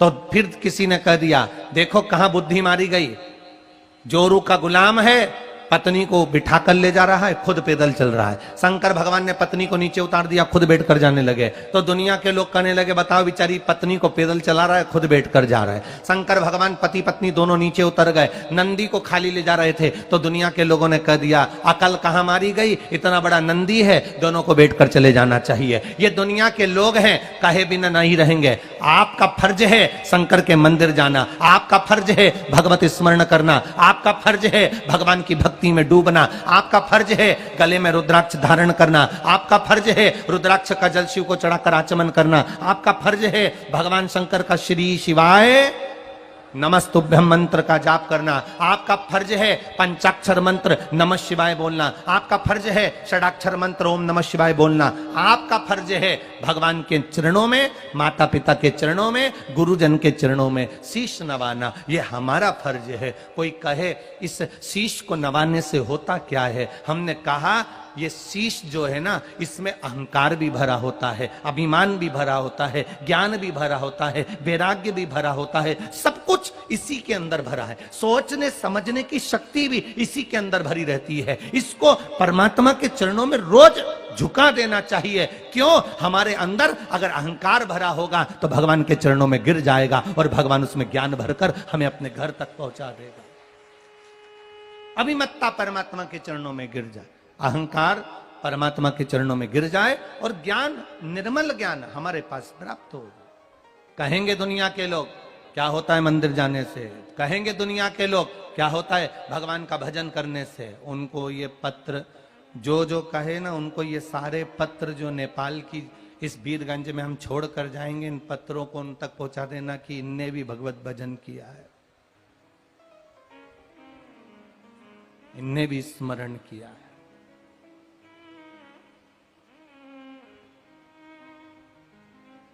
ये सहज नहीं, साधारण नहीं है भारत। मेरे बाबा तेरी नौकरी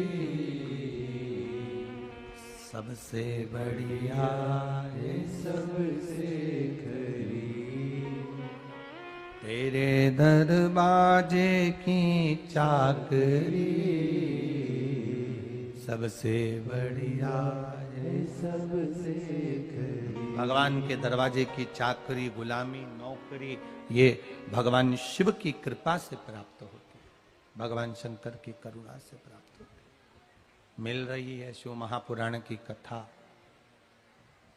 प्राप्त हो रही है शिव तत्व की कथा, आपको मिल रही है बाबा देवादिदेव महादेव की पावन कथा। कहीं परमात्मा से प्रार्थना करना ये आपकी बड़ी करुणा है, बड़ी उदारता, ये आपकी बड़ी करुणा, बड़ी उदारता।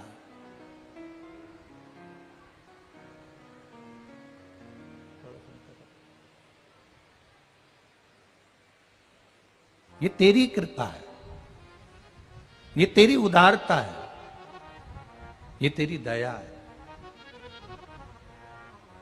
हमारी सामर्थ्यता नहीं कि हम कुछ कर सके। गजासुर,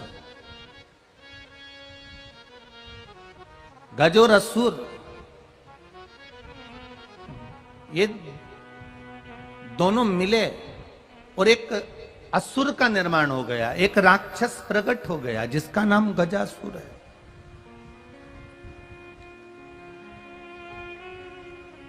जिसका नाम गजासुर, और बड़ा भयंकर है, बड़ा भयंकर। कल आपको कथा में कहा था देवता हैं तो भी शिव की आराधना कर रहे हैं, अप्सरा हैं तो भी शिव की आराधना कर रहे हैं, भगवान की आराधना में लगे। गंधर्व हैं तो भी शिव की आराधना कर रहे हैं, भगवान शिव की आराधना में लगे। आपका तरीका क्या है भगवान को पाने का? एक असुर प्रवृत्ति में रहने वाला गजासुर, जो असुर है, राक्षस है, राक्षस प्रवृत्ति है उसकी, शरीर उसका मनुष्य का है, शीश उसका हाथी का है, गज का लगा हुआ है, वो गजासुर भगवान की भक्ति में रमा हुआ है, हे असुर प्रवृत्ति का, इंद्र का लोक उसने अपना कर लिया, गरुण वरुण जितने भी लोक हैं सबको अपना बना लिया, बैकुंठ धाम तक पर उसने आक्रमण कर दिया, ब्रह्म लोक के ऊपर आक्रमण कर दिया, उसने संपूर्ण ब्रह्मांड को, संपूर्ण क्षेत्र को अपना बना लिया। पर भक्ति किसकी कर रहा है? तो कहा केवल एक देवाधिदेव महादेव की कर रहा है, बैठा है शिव भक्ति में डूबा डूबा।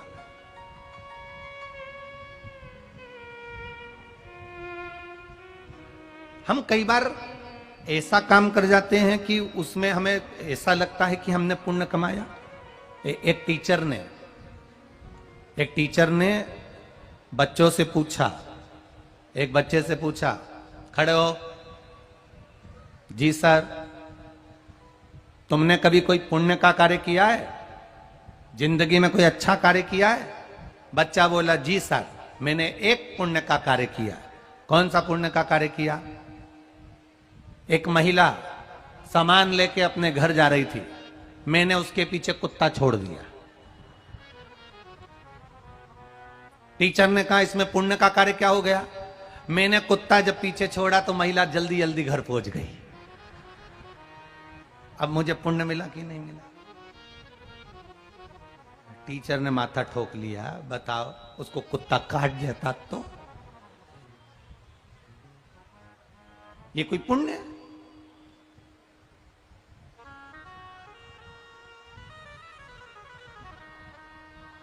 अब तुमसे कोई पूछे कि तुमने कोई पुण्य का कार्य किया, तो तुम में से कई माताएं कह देगी हां मैंने पुण्य का कार्य किया। कौन सा पुण्य का कार्य?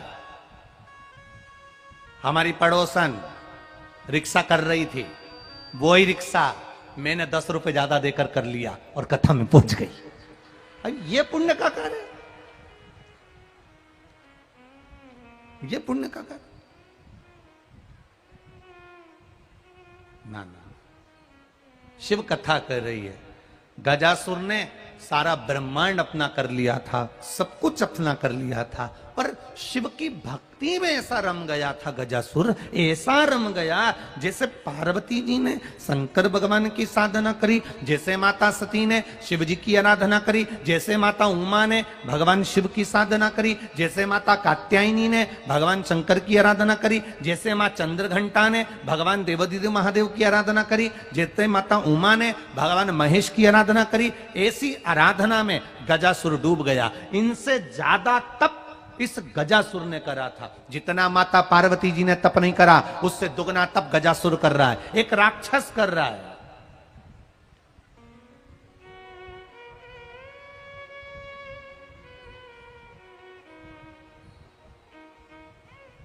एक राक्षस इतना तप करा, इतना तप करा, पार्वती जी महादेव को देखकर बस अचंभित थी कि शिव जी इस गजासुर को देखते हैं और प्रसन्न हो जाते हैं।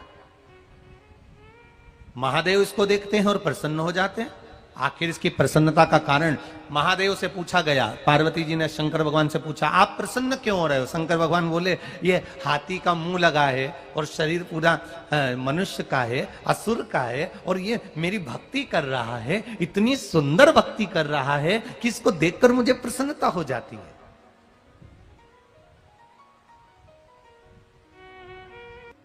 एक असुर गजासुर राक्षस है, राक्षस प्रवृत्ति का है, फिर भी शिव तत्व को जान रहा है।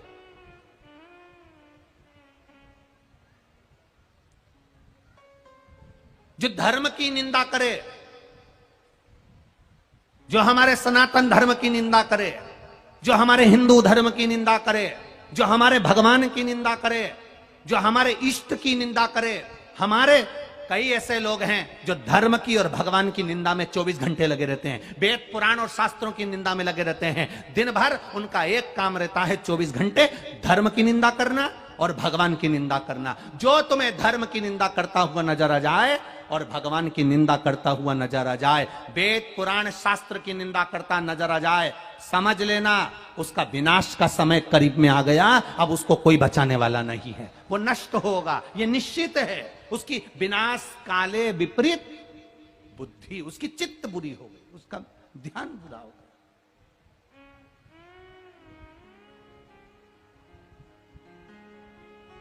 शंकर जी भांग पीते हैं। लोगों ने कहा हमने आज तक नहीं देखा, नेपाल वालों ने देखा हो तो हमको बता देना कि तुमने कहां देखा। शंकर जी गांजा पीते हैं। लोगों ने कहा हमने नहीं देखा, तुमने देखा हो तो बता देना, तुमने देखा हो तो बता देना। लोग कहते हैं शंकर जी भांग पीते हैं इसलिए हम भी, अरे बोलो जम के, पीते हैं।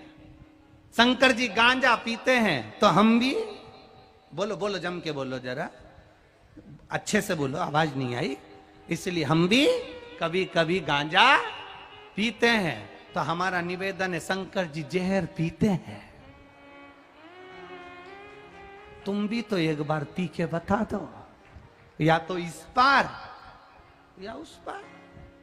सनातन धर्म में देवताओं को बदनाम करने की लोगों ने ठान रखी है। शिव जी के फोटो बना दिए चिलम पीते हुए, शंकर जी के फोटो बना दिए भांग घोटते हुए, शिव जी के फोटो बना दिए भांग पीते हुए, शंकर जी के फोटो बना दिए चिलम पीते हुए। यह हमारा सनातन धर्म नहीं कहता कि देवताओं पर आक्षेप लगाया जाए, देवताओं पर उंगली उठाई जाए। शंकर भगवान ना भांग पीते ना गांजा पीते। शंकर भगवान तुम्हारे दुख को पी जाते हैं, तुम्हारे कष्ट को पी जाते हैं, तुम्हारे रोग को पी जाते हैं। इसलिए उसका नाम महामृत्युंजय है, जो मृत्यु को जीत रहा हो। अकाल मृत्यु वो मरे जो काम करे चंडाल का, काल उसका क्या बिगाड़े जो भक्त हो महा काल का। शिव का उपासक, शंकर का उपासक भगवान शंकर ना गांजा पीते ना भांग पीते। मेरा शिव तुम्हारे हृदय का विलाप दुख कष्ट, मेरा शिव तुम्हारे हृदय का विलाप दुख कष्ट रोग ये सब पीते हैं। केवल तुम एक लोटा जल चढ़ाओ, वो तुम्हारे दुख को निगल जाएगा। जो कहते हैं भांग शिव जी का प्रसाद है, जो कहते हैं गांजा शंकर जी का प्रसाद है, हम उनसे कहते हैं जहर भी प्रसाद है, चखो चखो चखो जाओ। बड़े अंदाज में कह देते हो शंकर जी की बूटी, शंकर जी का प्रसाद, शंकर जी का प्रसाद। तो एक आध बार निपटा जा, शंकर जी का प्रसाद। क्यों देवताओं को बदनाम करना? जो हमारे सनातन धर्म की निंदा करे, हमारे देवताओं की निंदा करे, समझ लेना उसकी विनाश काले विपरीत बुद्धि हो गई, मृत्यु के करीब में पहुंच गया, नष्ट होने के करीब में पहुंच गया। पूरी दुनिया में इस नेपाल देश ने अपना रुद्राक्ष पूरी दुनिया में दिया। शिव जी के अश्रु से गिरा हुआ एक आंसू से जो रुद्राक्ष का पौधा उत्पन्न हुआ, वो रुद्राक्ष के पौधे से जो रुद्राक्ष उत्पन्न हुआ, शिव जी कहते हैं विद्धेश्वर संहिता में, ये मेरा स्वरूप है, मेरा स्वरूप। एक मुखी से लेकर 14 मुखी तक रुद्राक्ष का वर्णन शिव महापुराण में है। स्कंद पुराण में 21 मुखी तक है, और अन्य पुराणों में और आगे तक वर्णन किया गया। सबसे ज्यादा कठिन में मिलने वाला एक मुखी रुद्राक्ष होता है। एक मुखी रुद्राक्ष और एक मुखी व्यक्ति बहुत कठिन मिलता है। आज के जमाने में व्यक्ति भी एक मुखी नहीं मिलता कि अपनी बात पर टिका रहे, तुरंत दो मुखी हो जाता है, तुरंत दो मुखी। यहां कुछ बोलेगा वहां कुछ बोलेगा। करवा चौथ पे पति को प्रणाम करेगी और बाद में पंचमी को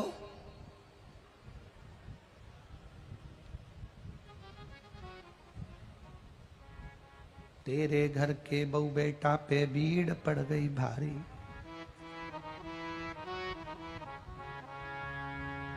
दानव दल पर टूट पड़ो मां करके सिंध सवारी, मायके ससुराल पे हो तुम तो भारी, ओ मेरी घर क्या कहूं, भारी।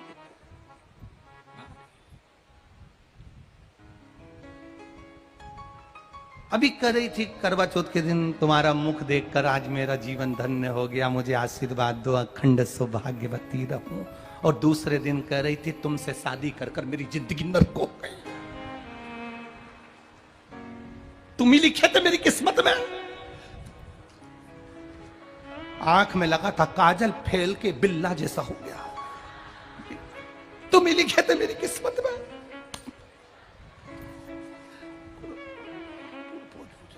यहां भी लाली लगी थी, पूरी फेल गई। हनुमान चालीसा की लाइन याद आ जाए, सुंदरकांड की, जस जस सुरसा बदन बढ़ावे।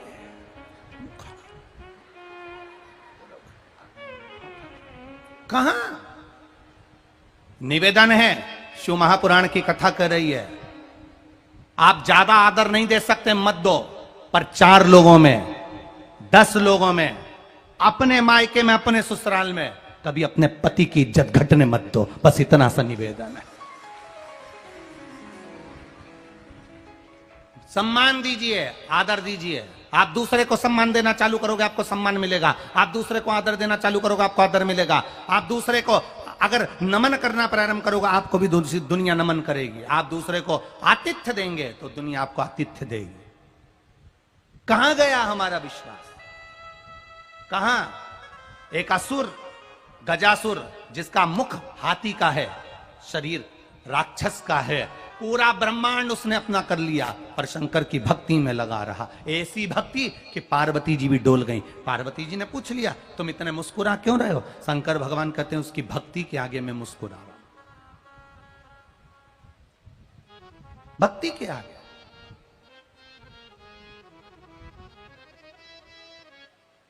आप उसकी भक्ति के आगे क्यों मुस्कुरा रहे हो? शंकर जी कहते हैं उसके बराबर कोई भक्ति नहीं कर सकता। अच्छा, तो फिर आप उसको वर देने क्यों नहीं जाते? आप उसको आशीर्वाद देने क्यों नहीं जाते? शंकर भगवान कहते हैं अगर मैं आशीर्वाद देने चले गया और उसने भजन करना बंद कर दिया तो?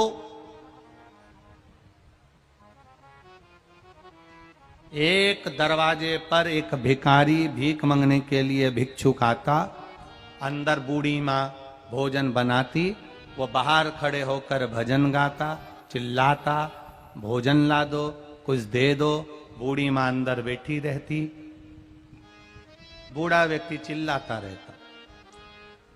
घर में उसकी बेटी बैठी थी। उस बेटी ने अपनी मां से कहा, मां ये भिखारी आता है, तू इसको रोटी देती है, सब्जी देती है, तो पहले क्यों नहीं दे देती?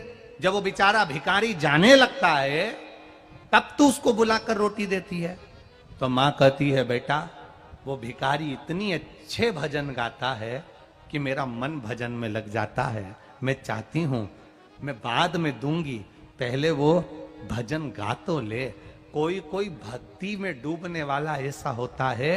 कई लोग कहते हैं बाबा हमारी क्यों नहीं सुनता, बाबा हमारी क्यों नहीं सुनता। कई बार भगवान को तुम्हारा जल चढ़ाना, तुम्हारा कहना, मंदिर तक आना भगवान को इतना अच्छा लगता है कि भगवान कहता है अगर मैं दे दूंगा, इसने मांगा पुत्र दे दो, इसने मांगा संतान दे दो, इसने मांगा नौकरी दे दो, इसने मांगा ऐसा कर दो, और मैंने कर दिया, और इसने मंदिर आना बंद कर दिया, तो इसलिए भगवान थोड़ा आराम से देता है कि मेरा भजन करेगा तो मुझे अच्छा लगेगा, दूंगा। पर पहले तू भजन तो कर ले, तू स्मरण तो कर ले, तू मंत्र तो जप ले, दूंगा मैं।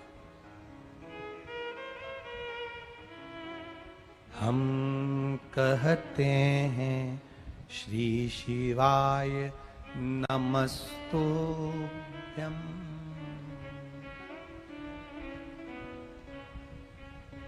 अपने मुख से हम भजन कर और पूरे आश्रित होकर, पूरे आश्रित होकर।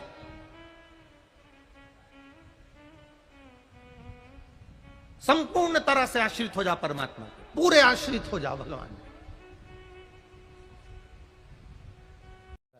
मांग गजासुर तुझे क्या चाहिए?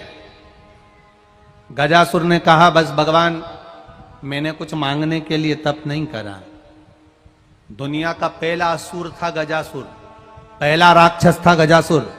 जिसने मांगने के लिए तप नहीं करा।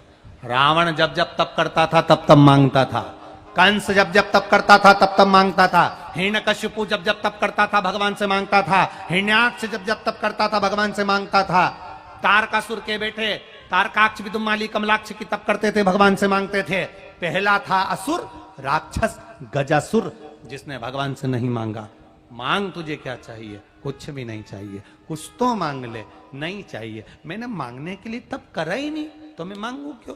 फिर भी मांग ले।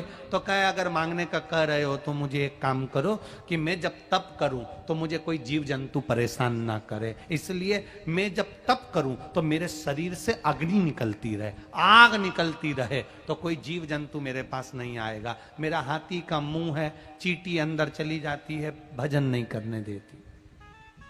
पक्षी आ जाते हैं, भजन नहीं करने देते। मेरे शरीर से अग्नि निकलती रहे, बस ये वर दे दो।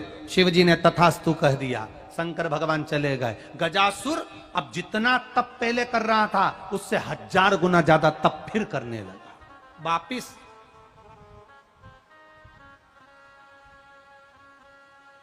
करना।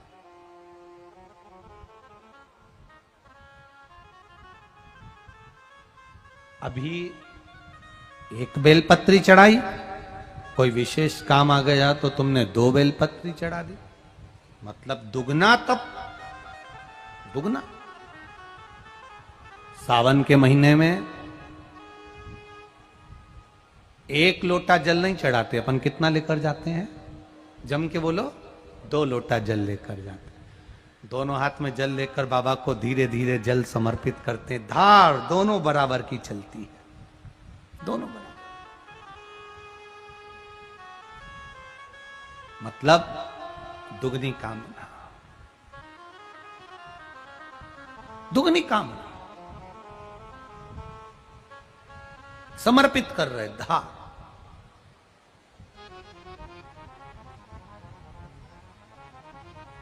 एक सावन के महीने में अजमेर में कथा हो रही थी, राजस्थान की अजमेर में कथा थी, सावन के महीने में थी। तो हमने अजमेर वालों से कहा कि तुम अजमेर में कथा करा रहे हो राजस्थान में, उससे अच्छा है कि तुम पुष्कर जी में कथा कराओ जो अजमेर के बिल्कुल पास में है। तो कम से कम दुनिया के लोग अगर पुष्कर जी आएंगे तो ब्रह्मा जी का दर्शन भी हो जाएगा, ब्रह्म सरोवर का स्नान भी हो जाएगा, और पुष्कर जी में जो शंकर जी के शिवालय पुराने बने हुए हैं उनका गुणगान भी हो जाएगा। तो बाबा ने ऐसी कृपा करी कि सावन के महीने में एक कथा अजमेर की जगह पुष्कर राज में रख दी। ये शिव कृपा है, ये शंकर जी की कृपा। तो वो कथा अजमेर की जगह पुष्कर की हो गई। बाबा ने ऐसी कृपा करी कि पुष्कर ब्रह्मा जी का धाम, कथा का लाभ और पुष्कर राज का आनंद।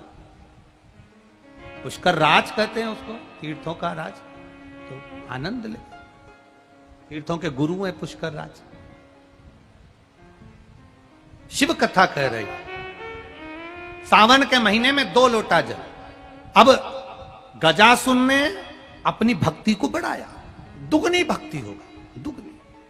और ऐसी दुगनी भक्ति गजासुर ने करी, देवादिदेव महादेव प्रसन्न हो गए। पार्वती जी बोली, गजब का भक्त है तुम्हारा, तुमने एक बार वर दे दिया तो ऐसा लगता है कि इसको लालच लग गया। अगर वर दिया है तो लालच लग गया इसको। हमको ऐसा लग रहा है कि इसको लालच लग गया। शिव जी ने कहा, मेरे भक्त को लालच नहीं लगता।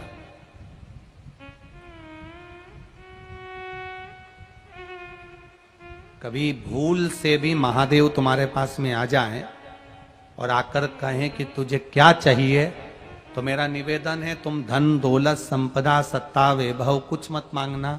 सबसे पहले कह देना कि तुम मेरे घर चलो और मेरे परिवार वाले बनकर मेरे साथ रह लो, बस इतना दे। जब महाकाल तुम्हारे घर में आ जाएगा तो दुनिया का कोई काल तुम्हारे घर में आएगा? कौन आएगा? महाकाल जब घर में आ गया तो काल पीछे।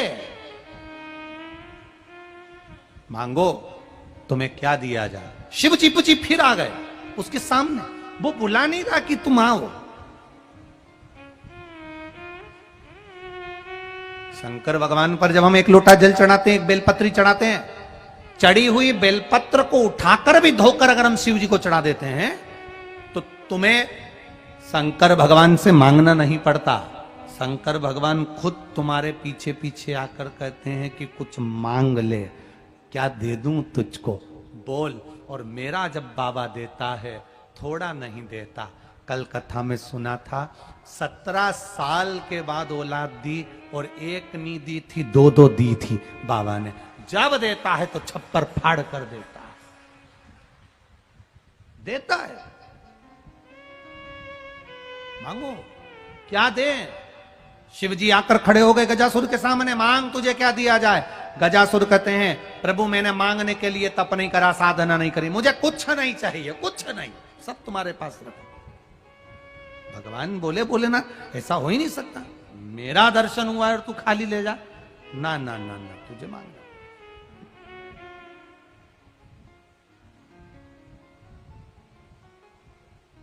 कई बार ऐसे रिश्तेदार मिल जाते हैं जो कहते हैं साहब हमारा लड़का अच्छी नौकरी करता है, सर्विस करता है, व्यापार अच्छा है, हमें दहेज का 1 रुपया भी, बोलो जम के, नहीं चाहिए।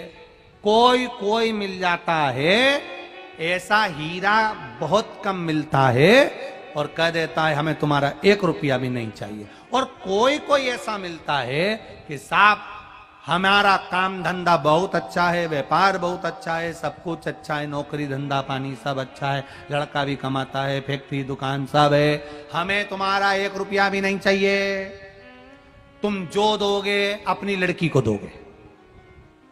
अब 2 बात हो गई। एक कह रहा है मेरे को कुछ नहीं चाहिए और एक क्या बोल रहा है, तुम जो दोगे, बोलो जम के, अपनी लड़की को दो। हमारे यहाँ गाड़ी की कमी नहीं है, पर तुम्हारी लड़की को अगर कहीं जाना आना हो, घूमना हो तो बात दूसरी। हमारे यहाँ एलईडी टीवी की कोई कमी नहीं है, पर लड़की को अपने कमरे में अगर बोर हो रही हो और देखना हो तो बात दूसरी। हमारे यहाँ फर्नीचर की कोई कमी नहीं है, पर तुम्हारी बेटी को अगर कोई लॉकर में कुछ सामान रखना हो तो बात दूसरी। सोने लगा, दूध ले आते आधा किला, चक्कर आई। 100 बार चरी तब एकादशी करी, तब करी। पति ने भी दूसरे दिन हनुमान जी को नारियल चढ़ा के कहा इसकी एकादशी बंद करा दो, नहीं तो मेरी दुकान बंद हो जाएगी। इतनी चरे फिर एकादशी करे, क्या मतलब।